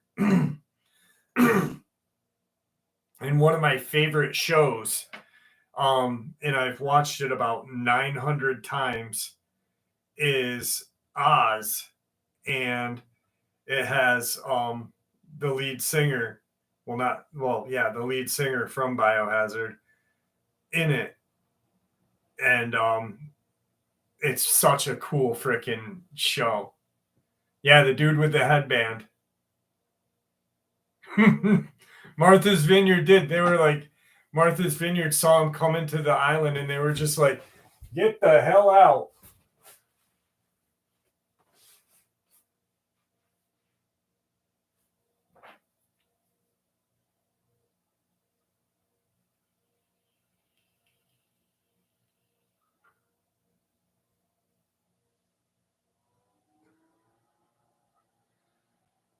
Good night, Southern Charmer. Have a good night.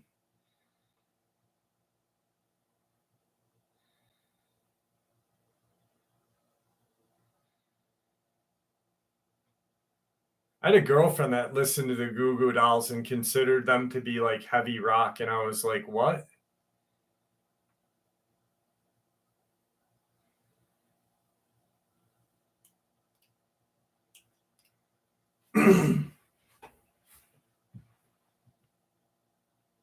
Who's the most knowledgeable in the cryptid world? Milton Pope. No one, to be honest with you. If anyone says they're an expert in this field, they're a liar. And to be honest with you, it's a field that you need to keep learning and keep getting information from. So no one no one knows any more than anyone else. It's a field of theory. There's no exact science.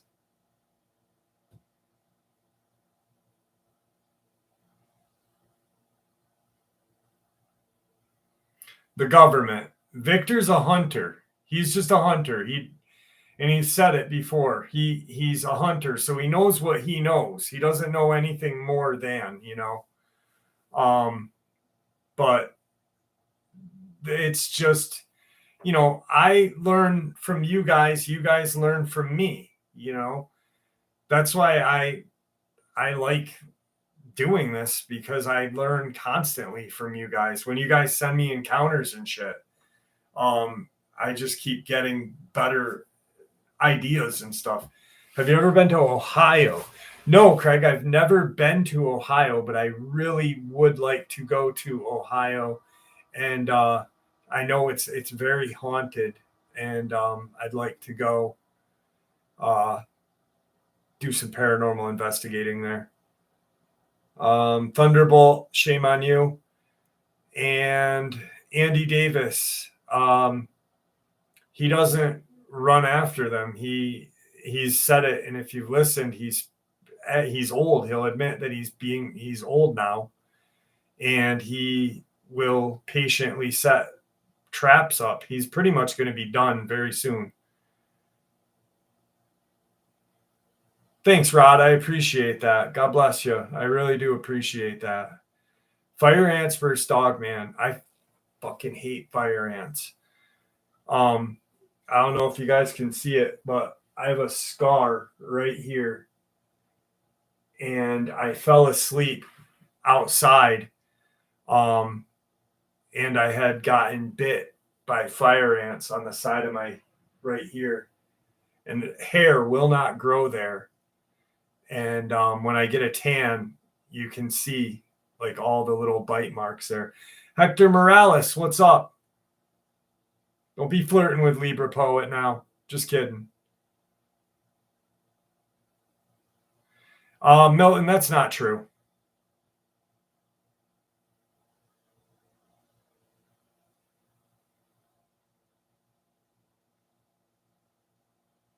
Yeah, fire ants suck.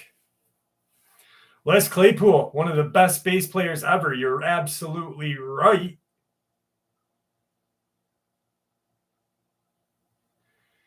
BGFF, he has.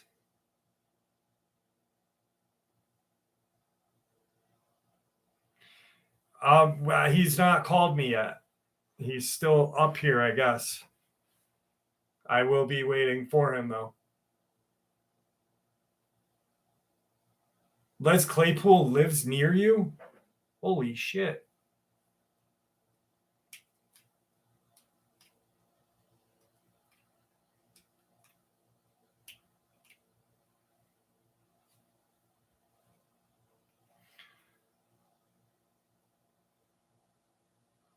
BGFF, no, I mean, I wasn't trying to be rude. I was just saying he really has.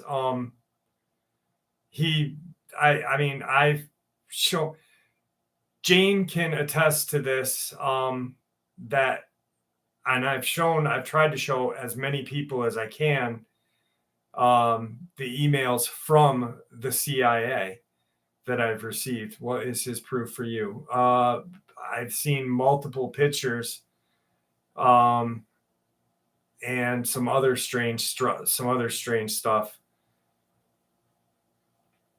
But the most captivating stuff would be the emails from the CIA. A baby Dogman.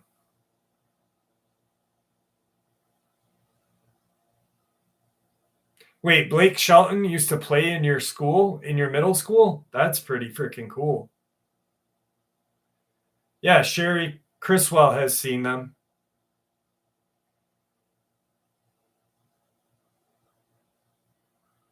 Did he really, Rod? I never heard that. Fire ants may take over the world. That's cool.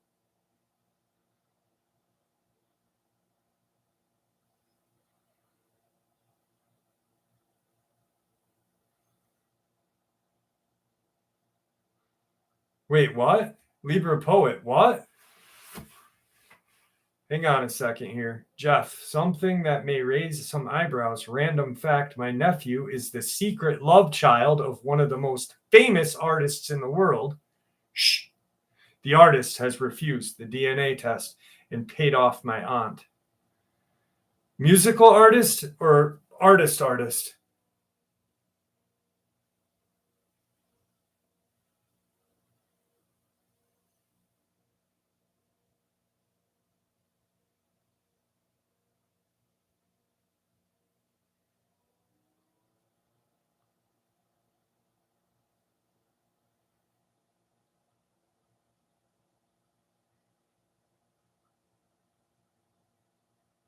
Thunderbolt.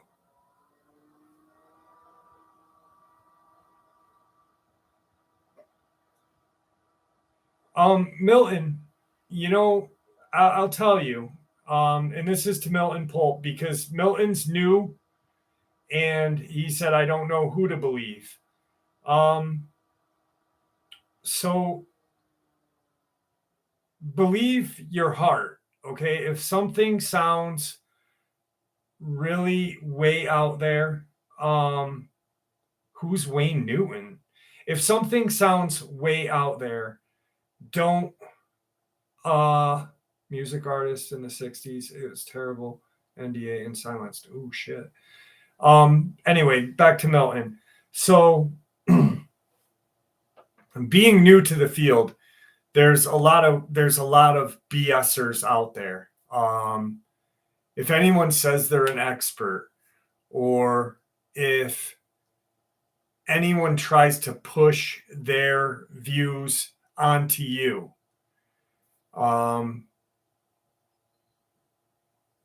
that would be a red flag. Go with your heart. People on my channel can, if you listen and you're in the comment section, can help you out. But it's good. You're in the right place right now, my friend. Dark Waters is another great channel, Milton. A musical, I can't say. Family secret. Trust me, it's insane. Libra. I'm going to email you. Libra. God, I hope you tell me.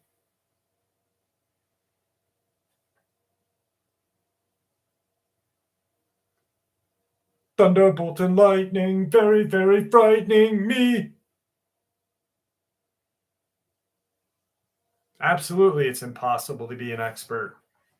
Absolutely. Libra poet, was it Sly from Sly and the Family Stone?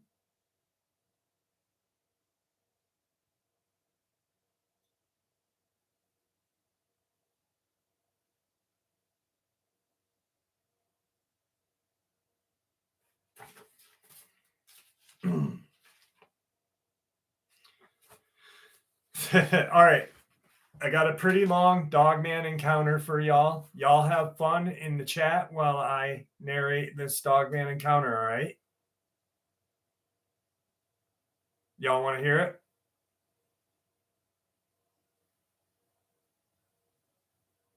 Yes, no, maybe.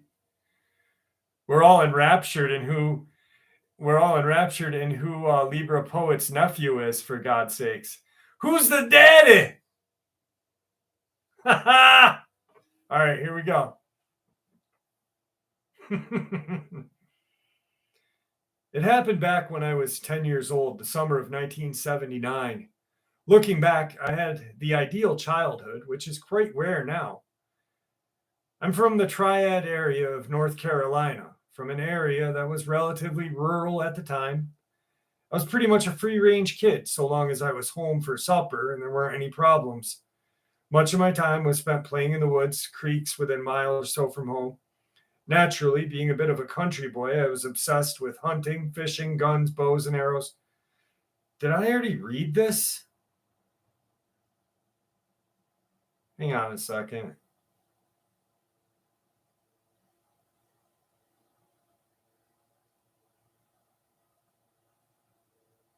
All right, we're gonna start all over. BGFF. If you want to see the emails, I will show you. It doesn't say anything major. It's just direct emails from the CIA about Victor. Okay. We're gonna restart this. But for some reason, it feels like I've already fucking narrated this thing. If I did, I'm sorry. It happened back when I was 10 years old, the summer of 79. Looking back, I had the ideal childhood, which is quite rare now. I'm from the Triad area of North Carolina, from an area that is relatively rural at the time.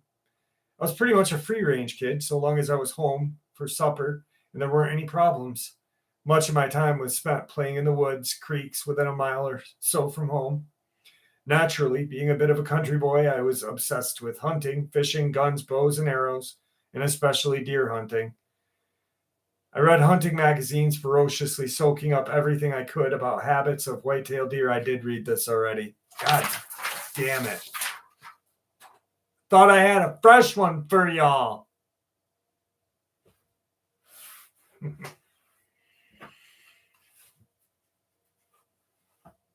Oh, God. Now I'm pissed. So pissed.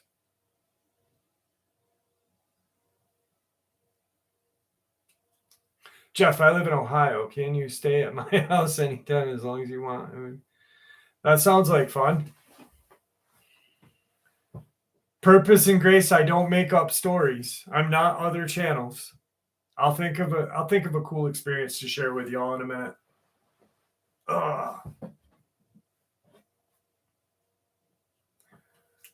I actually just narrated that encounter. I actually just narrated that encounter 3 days ago, to be honest with you. That's why I fucking remembered it. Let me see what I got here. I know I got something good. I got something saved here.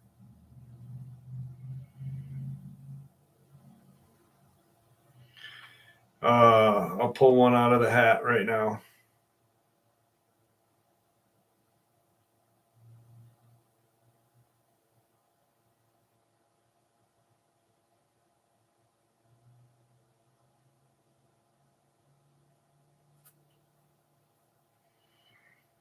Okay.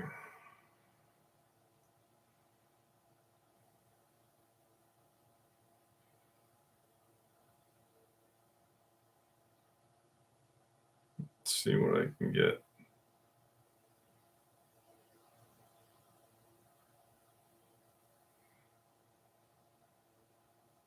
All right.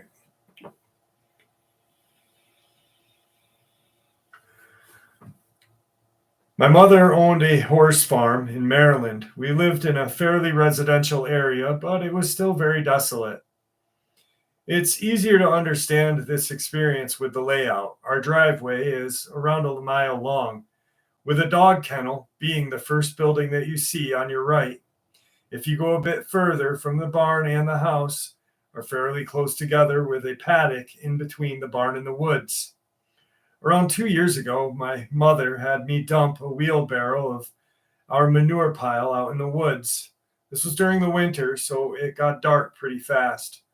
The sun was almost down, and the woods are very thick and dark, even during the day. As I was dumping the wheelbarrow, I look up. I could only describe this as looking a lot like the Slender Man, but mixed with some kind of deer-like creature. I had an almost glowing white face with reddish-brown eyes. It was lanky, and its arms reached the ground. I made eye contact with it, and it stared back. Then it reached out and tried to grab at me. Luckily, I was in track and field at the time, so I could run pretty fast. I ran with the wheelbarrow, hearing it almost laughing at my fear. I ran into the house and told my mom. She just played it off as our neighbor getting home from hunting. Around a week later, I had to take the trash out to the barn where the barrel is. As I was walking past the pasture, I saw a dead fox in the paddock. It was shredded up and its head was separated from its body. This was also around the same time of night as the first encounter. When I walked back from putting the trash in the barrel, I saw it. It was holding the head in its hand, and it was stretching its arm out over the fence. I looked over, and it just smiled at me. The head was dripping blood, and it kind of laughed. I ran, and I doubt I touched the ground as I ran. I slammed the door, ran into the house, and locked every door and window. Our dogs were freaking out over this thing following me as I ran into the house. My mom came out of her room almost crying as it slammed itself against the window and door. We called our neighbors from the bathroom, which was the only room of the house without a window. We heard the car horn and the car itself flying down our driveway. Then it went silent. We haven't seen it since, but after that, every year on that day, the entire neighborhood would hear it cry for help with the same voice. My guess is demon or ghost, because a woman was found dead around a mile from our house by a horseback rider. I don't know what it is, but whatever it was, I don't want to know what it was. Update. I did see it again, and it had something with it. Last night, I was working on some college work at my desk. My desk has a window right over it, looking right out into the woods. I had the blinds open. I looked up out the window, and there it was. But next to it, a canine-looking animal, but with a human body. The closest thing I've been able to connect it to is a hellhound or Dogman. I'm not the only one who has seen this. I have 8 friends that live in the same few miles from my house. We'll call them A, S, J, L, B, and D. J and L are sisters and live next to me. One night they let their dogs out, but the 2 dogs immediately ran back in, whining with their tails between their legs. The sisters looked into the dark and they both saw it hanging on the side of the tree. They ran into the house, but as they did, it was laughing. Andrew had a similar encounter, but it was on his roof, staring down at him while he was smoking a cigarette. Sam, Bruce, and Dylan all saw it in their driveway, but they live around a mile from each other. Damn. That does sound like a demon to me.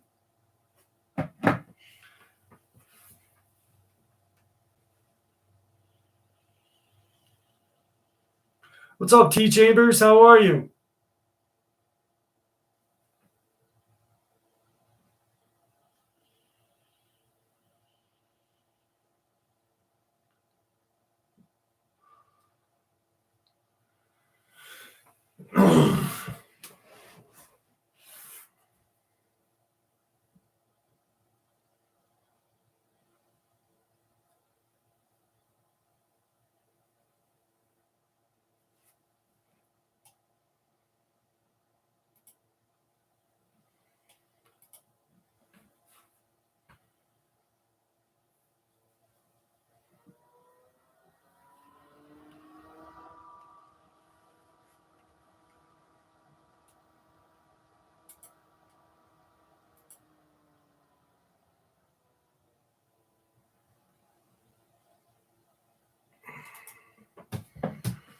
Oh.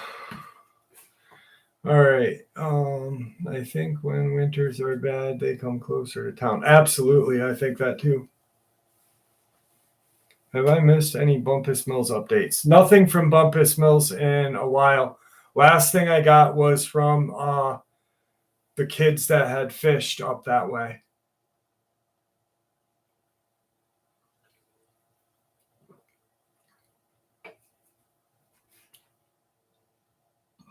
You'll stunt your growth. Probably.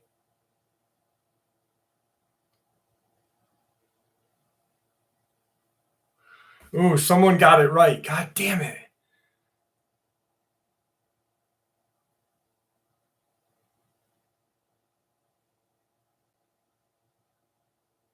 Rockin' steady, Jeff. Did you hear anything else from?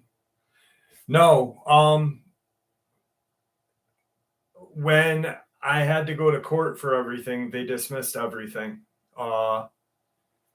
There actually, I might have to go, and if they ever find out who it was, and testify against the person. But no, nothing new.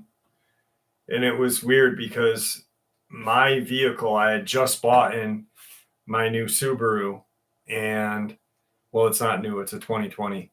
But my dad is not associated with the vehicle at all. And that's who the name of the ticket was in. It was just weird. It's still strange. It freaks me out still to this day. Actually, when I have to go by that exit, I always look that way too.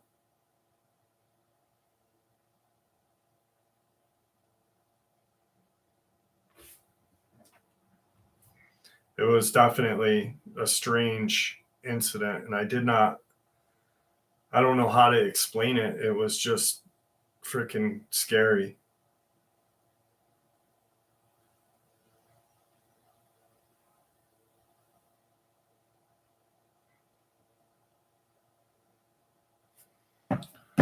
Hey, John, how are you?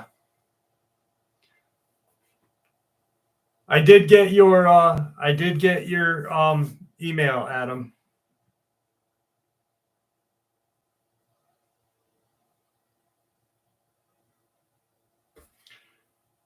Do I think that they summon them?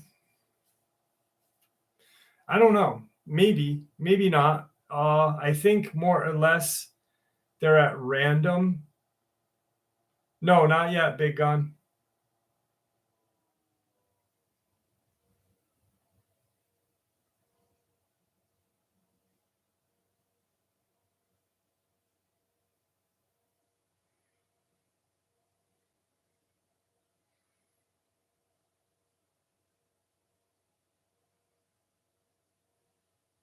Kevin, what do you mean about the ticket thing? Is that what you were talking about, Kevin?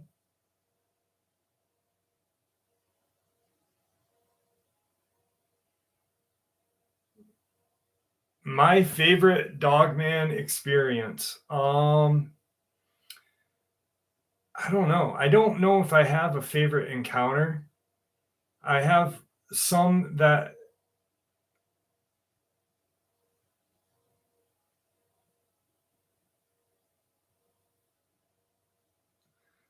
Milton,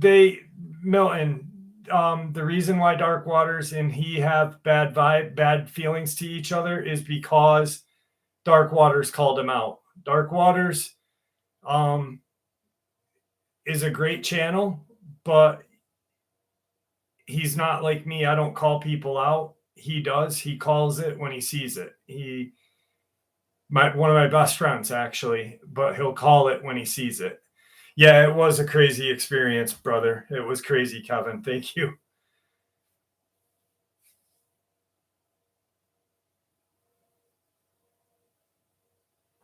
Lake Superior, that was definitely what it was. It was a message trying to get sent to me.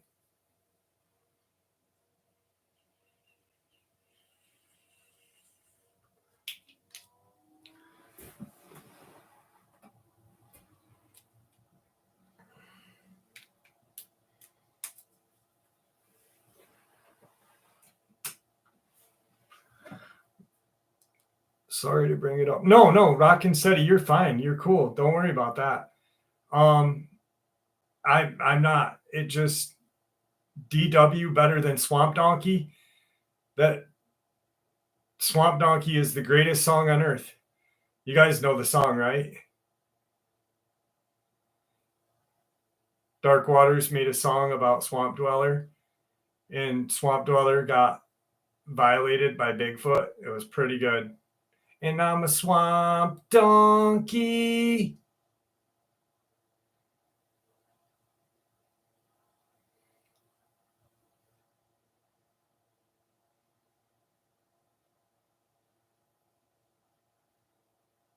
No, sing it for us. All right, I'll play it. Hang on. I'll play the damn thing. It's so good.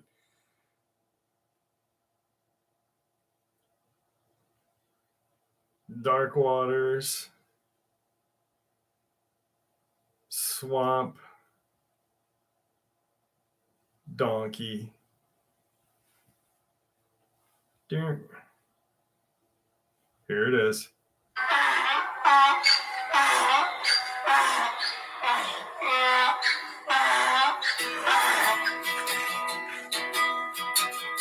This is about Swamp Dweller.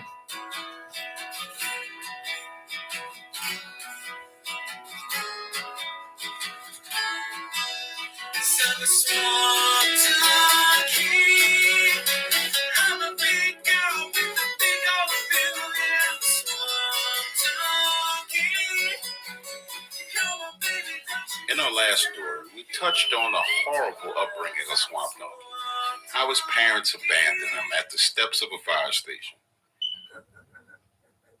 and how, when he was a young man, he won first place in the dog show. Now, I'm not the one to gossip, but there were these other stories I heard about Swamp Donkey, and the things that would happen to him when he entered the woods. You see, everywhere he went, he was roasted. He went to the convenience store, and the clerk said, "Swamp Donkey, your mama's so fat, she put chocolate milk in her first aid kit. Swamp Donkey, you one ugly motherfucker. Your face looked like you've been looking through the peephole of a beehive." Everywhere he went, he was talked about and taken advantage of.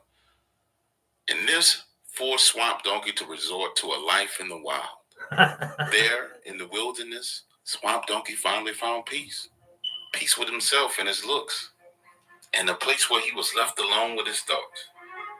That was until one day, Swamp Donkey was scavenging for food, when out of the bushes popped the male Bigfoot. His blood ran cold. He trembled with fear. Was this monster going to eat him alive? As the fear subsided, Swamp Donkey figured the only thing he could do was run. So he turned to flee, and before he could get 8 steps away, Bigfoot pounced on him, biting him on the nape of his neck, pinning him down on his stomach, ripped his clothes off, and laid in the Swamp Donkey's ass.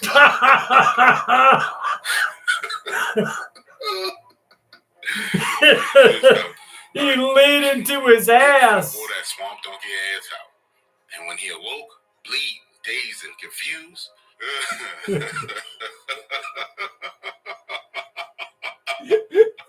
Swamp Donkey crawled to the nearest water he could find. Staring at his reflection in the water, he realized that Bigfoot had bit him so hard that the only thing left of his hair was his ponytail. Now, not only was he ugly, but hairless and couldn't feel his legs. Too ashamed to go to the hospital, Swamp Donkey crawled to the fire station, to the only people that were kind. I got them, Joe. When he arrived and told I got them, Joe. Oh my goodness. That is so funny. That is so funny. Lee, have a great evening. Thank you for coming with us. I appreciate it.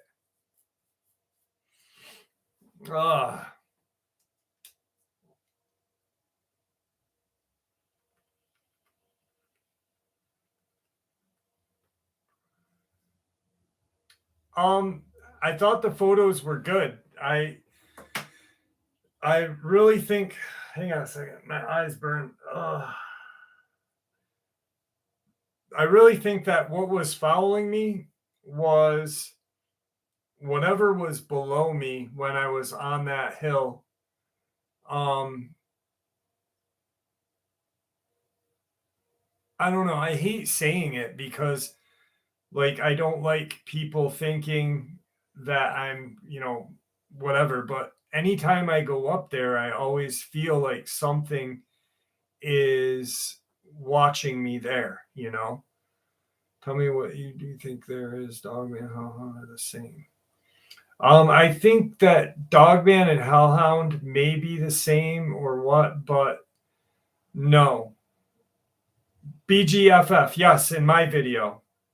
That's the one I'm talking about.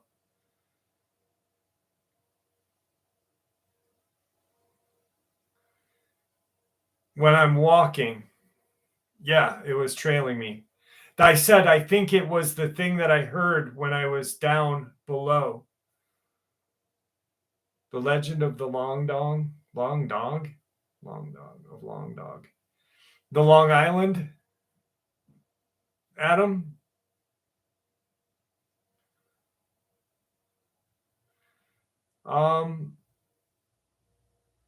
Shirley wants to hear my story. So, all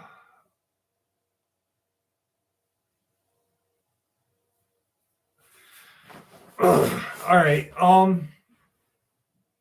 I guess we're about 2 hours and 15 minutes in.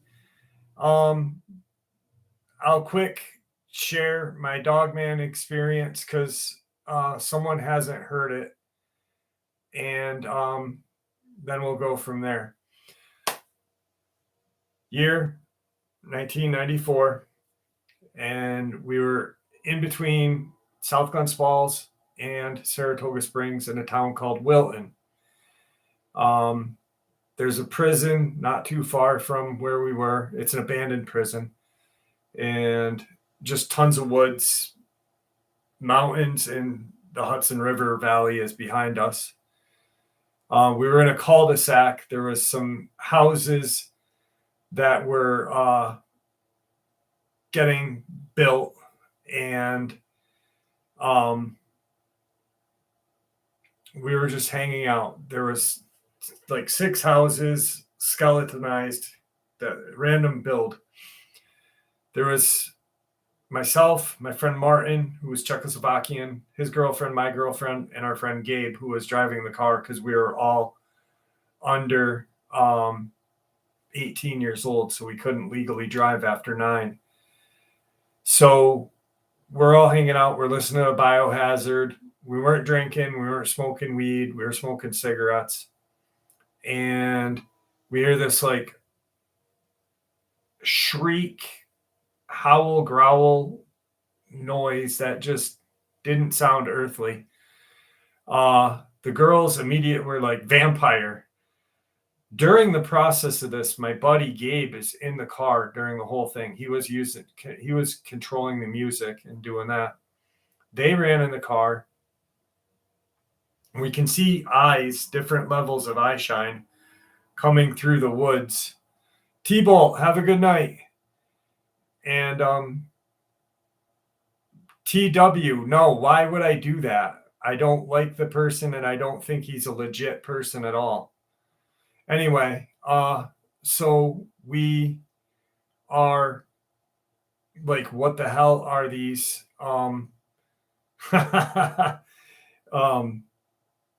They're at different levels: 3 feet, 7 feet, 4 feet. And at that point, the girls, like, I think that's why they said vampire, because the eye shine. I'm standing in front of the passenger light, and all of a sudden, what's up, name redacted? All of a sudden, my buddy goes, Jeff, get in the car. But he's Czechoslovakian, so he's like, Jeff, get in the fucking car, bitch. And so I jump in the car. We take off. We have to go on the cul-de-sac this way. This creature has to run through the woods. It's dense underbrush, broken trees, just a bunch of crap. And so we get to the end of the road, and we're turning north towards South Glens Falls, towards home. And as we get there, we look, and the creature is standing at the end of the wood line. It didn't look like the hulking creatures from Dog Soldiers. It had a snout. It was at least 7 feet tall. It was very strong looking, but not like your regular Dogman. And we just left. And then from that day forth, from 1994, I had been obsessed with these creatures. And that is how my friend sounds. And so then I've had a couple of paranormal experiences and like a couple other random things, but that's my Dogman experience. So Libra, do me a favor, email me later. I got to tell you something funny, please.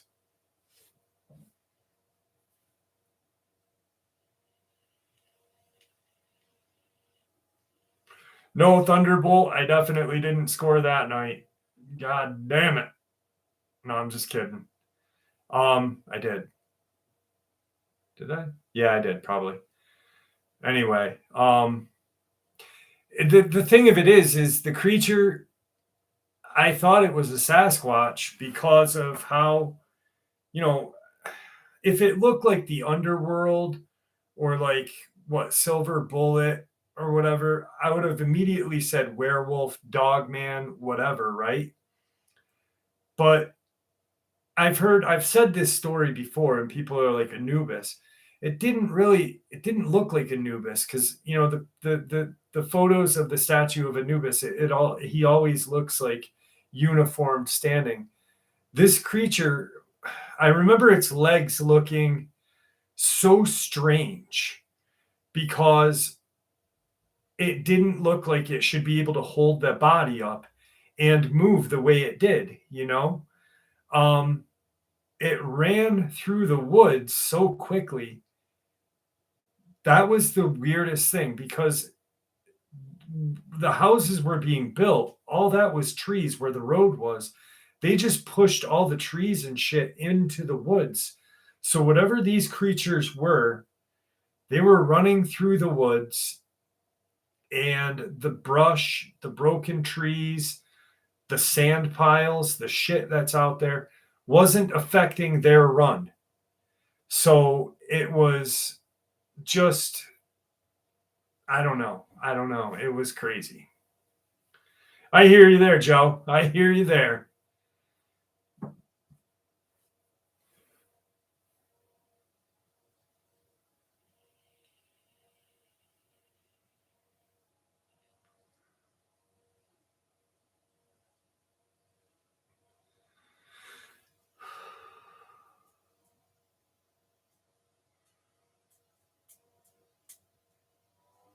Sue, you going to bed? Good night. Wait, good night, Joe.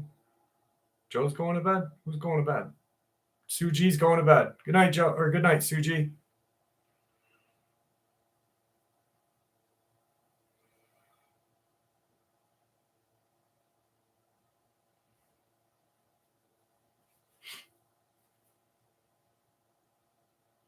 Now I'm out. Good night, Thunderbolt. Have a wonderful evening. Who was a guy that was on the team and he was like a doctor? Describe the inner organs.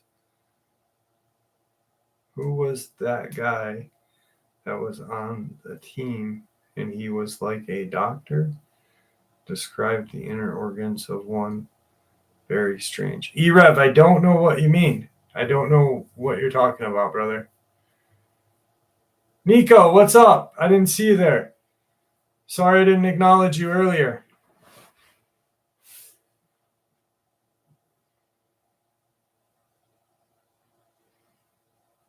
I was abducted last spring.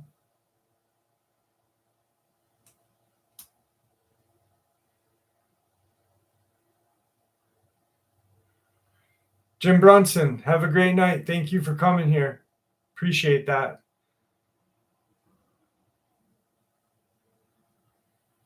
Monster Squad, kick him in the nards.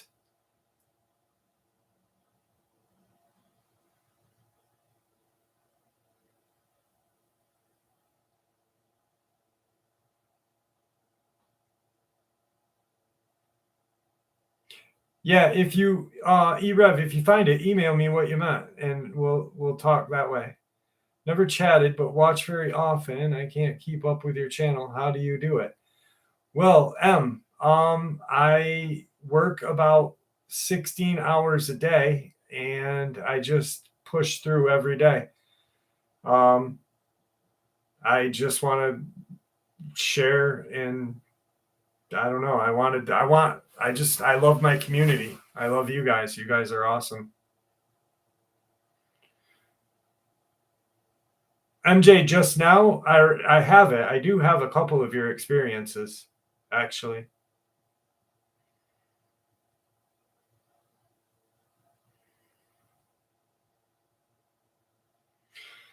Caden, that's not okay.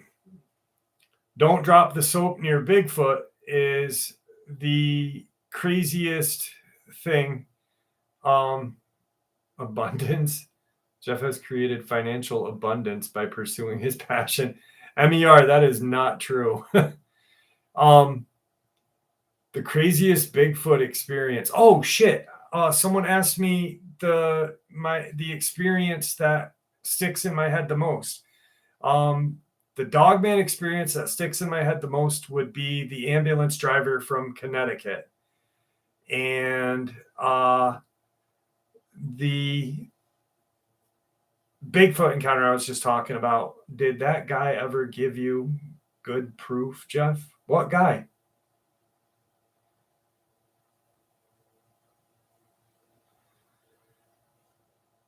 Yeah, don't drop the soap, period. The medical guy, part one of this. Steph.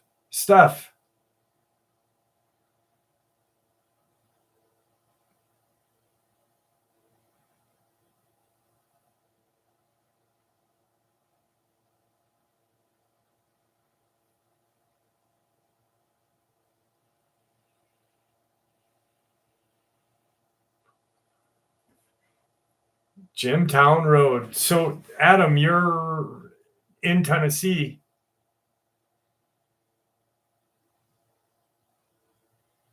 Yeah, I did.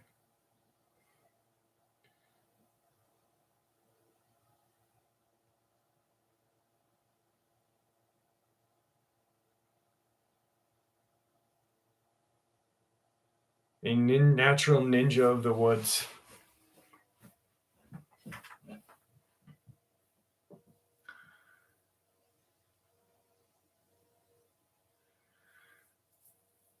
So, what are you doing, buddy?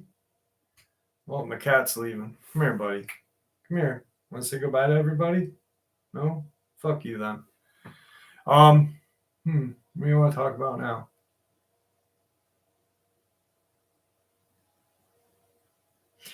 How bad is this fire? I gotta check out how bad this fire is, and then I'll do one more encounter before we end the evening. Buddy, you're scratching hard. Buddy, where you going? Buddy, where you going? Okay. Hang on, I gotta let my cat out. Guys, wasn't that funny in today's video, in this morning's video, and I'm recording, right? And all of a sudden the fucking door opens behind me. People are like, is anyone going to talk about how the door opened behind Jeff? What's up, Dead Game? Thank you. I appreciate it. I appreciate your support. That's an awesome name, too. All right, let's see here.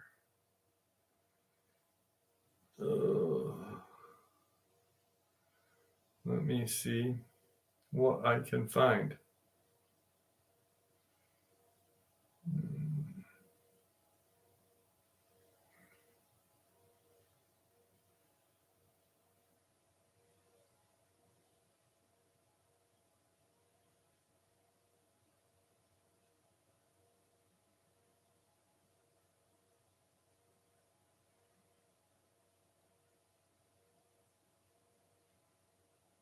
All right, here we go. MER, thank you so much. I appreciate that. All right.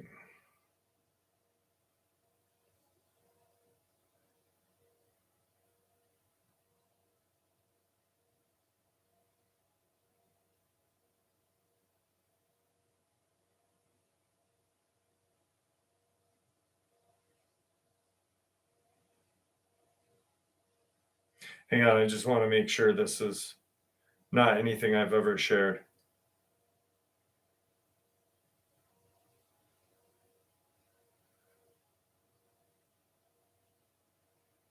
Okay. Oops.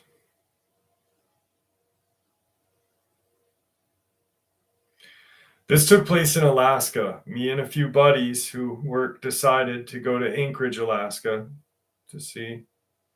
Okay. To see the local wildlife and wilderness. Still to this day, neither of us speak about it. So, here goes. It was early September when we left Chicago, traveled up to Alaska. We flew up and over and arrived no issues. We got there, and my friend Mark, one of the guys who came, spotted a good spot on the map. We didn't care, we just wanted to get things done and rolling. My buddy Fred and I fanned out after we stopped, mostly looking for an easy place to shelter. My friend Mike and my friend Wade looked for water, signs of bears in the area. Frank pointed out a spot that he felt was solid enough for a couple of nights. We started setting up camp, and later on, Wade and my friend Mike show up. But the whole time we were setting up camp, we all felt like we were being watched, monitored by someone or something. I didn't care if Frank was a former Marine and Mike and Wade were in Army. Me, just a good old boy from Iowa. So not totally worried about security. So I thought later in the evening the woods went quiet, really quiet. The fire was going popping. Then we started hearing tree knocking about 800 yards away. It would start, then stop, then start on the other side of us. We thought they were bear. We didn't know. Frank had his sidearm, and everyone else had 870 12 gauge. We pulled our pieces and hunkered down for the night. About 3 hours later, I woke up and needed to pee. I stepped out of the tent and walked 50 feet away. I started to pee, and as I'm in the process, I hear a growl coming from my right side. My eyes widen with fear. Once again, I hear the growl, but this time from the left. I glance over, and the poorly lit gloom and dying campfire light. I can see a massive figure. It's tall and huge. The odor came as soon as the wind came my way. It was standing on two legs. I was never able to see its face, but its eyes glowed an evil red.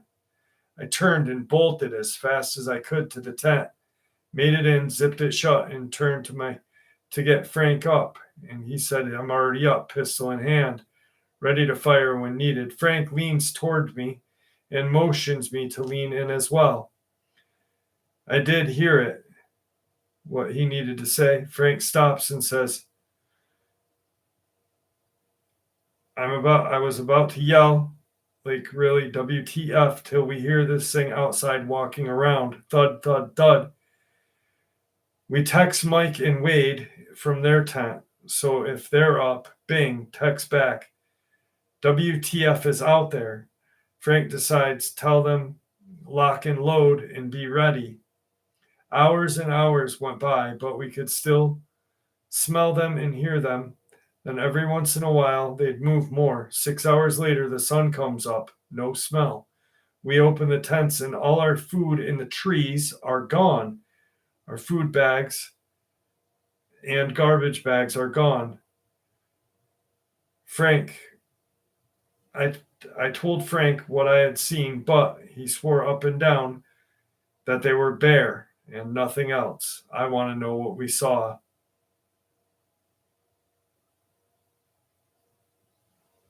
Bigfoot, I bet you.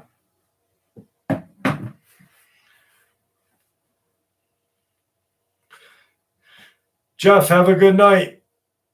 Be well. What's up, Ricky?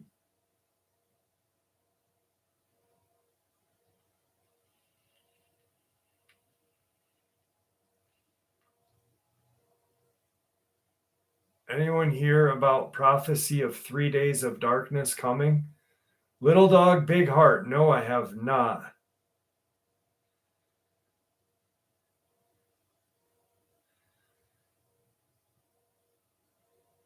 Jane, you heard about that?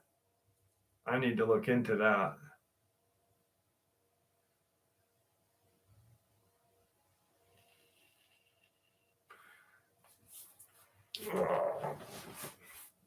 Yeah, bears are always getting blamed for the things, man.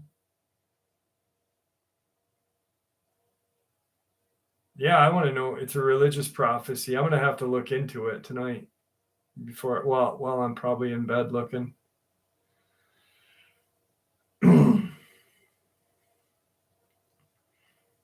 I'll look into that.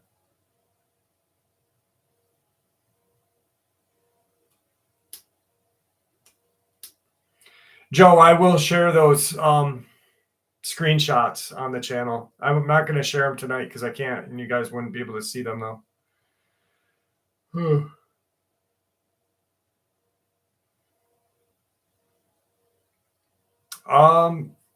Yeah, some California stories, but I've been doing this for about 3 or 2.5 hours, so I'm getting kind of tired right now. I'm gonna crash, guys. Libra, please don't forget to email me. I got to tell you something funny, okay? Guys, thank you for joining me tonight. I love V has a new series remake. Oh man, got to check that out. Anyway, thank you for joining me tonight. I really appreciate it. I had a blast. I truly, truly am glad that we can do this every Saturday night. This is probably the highlight of my week. You know what I mean? But thank you all. Love y'all. Stay safe and just be happy. God bless you. I'll see you guys tomorrow with tomorrow's upload, and I will see you guys next Saturday. All right. It was a blast. See ya.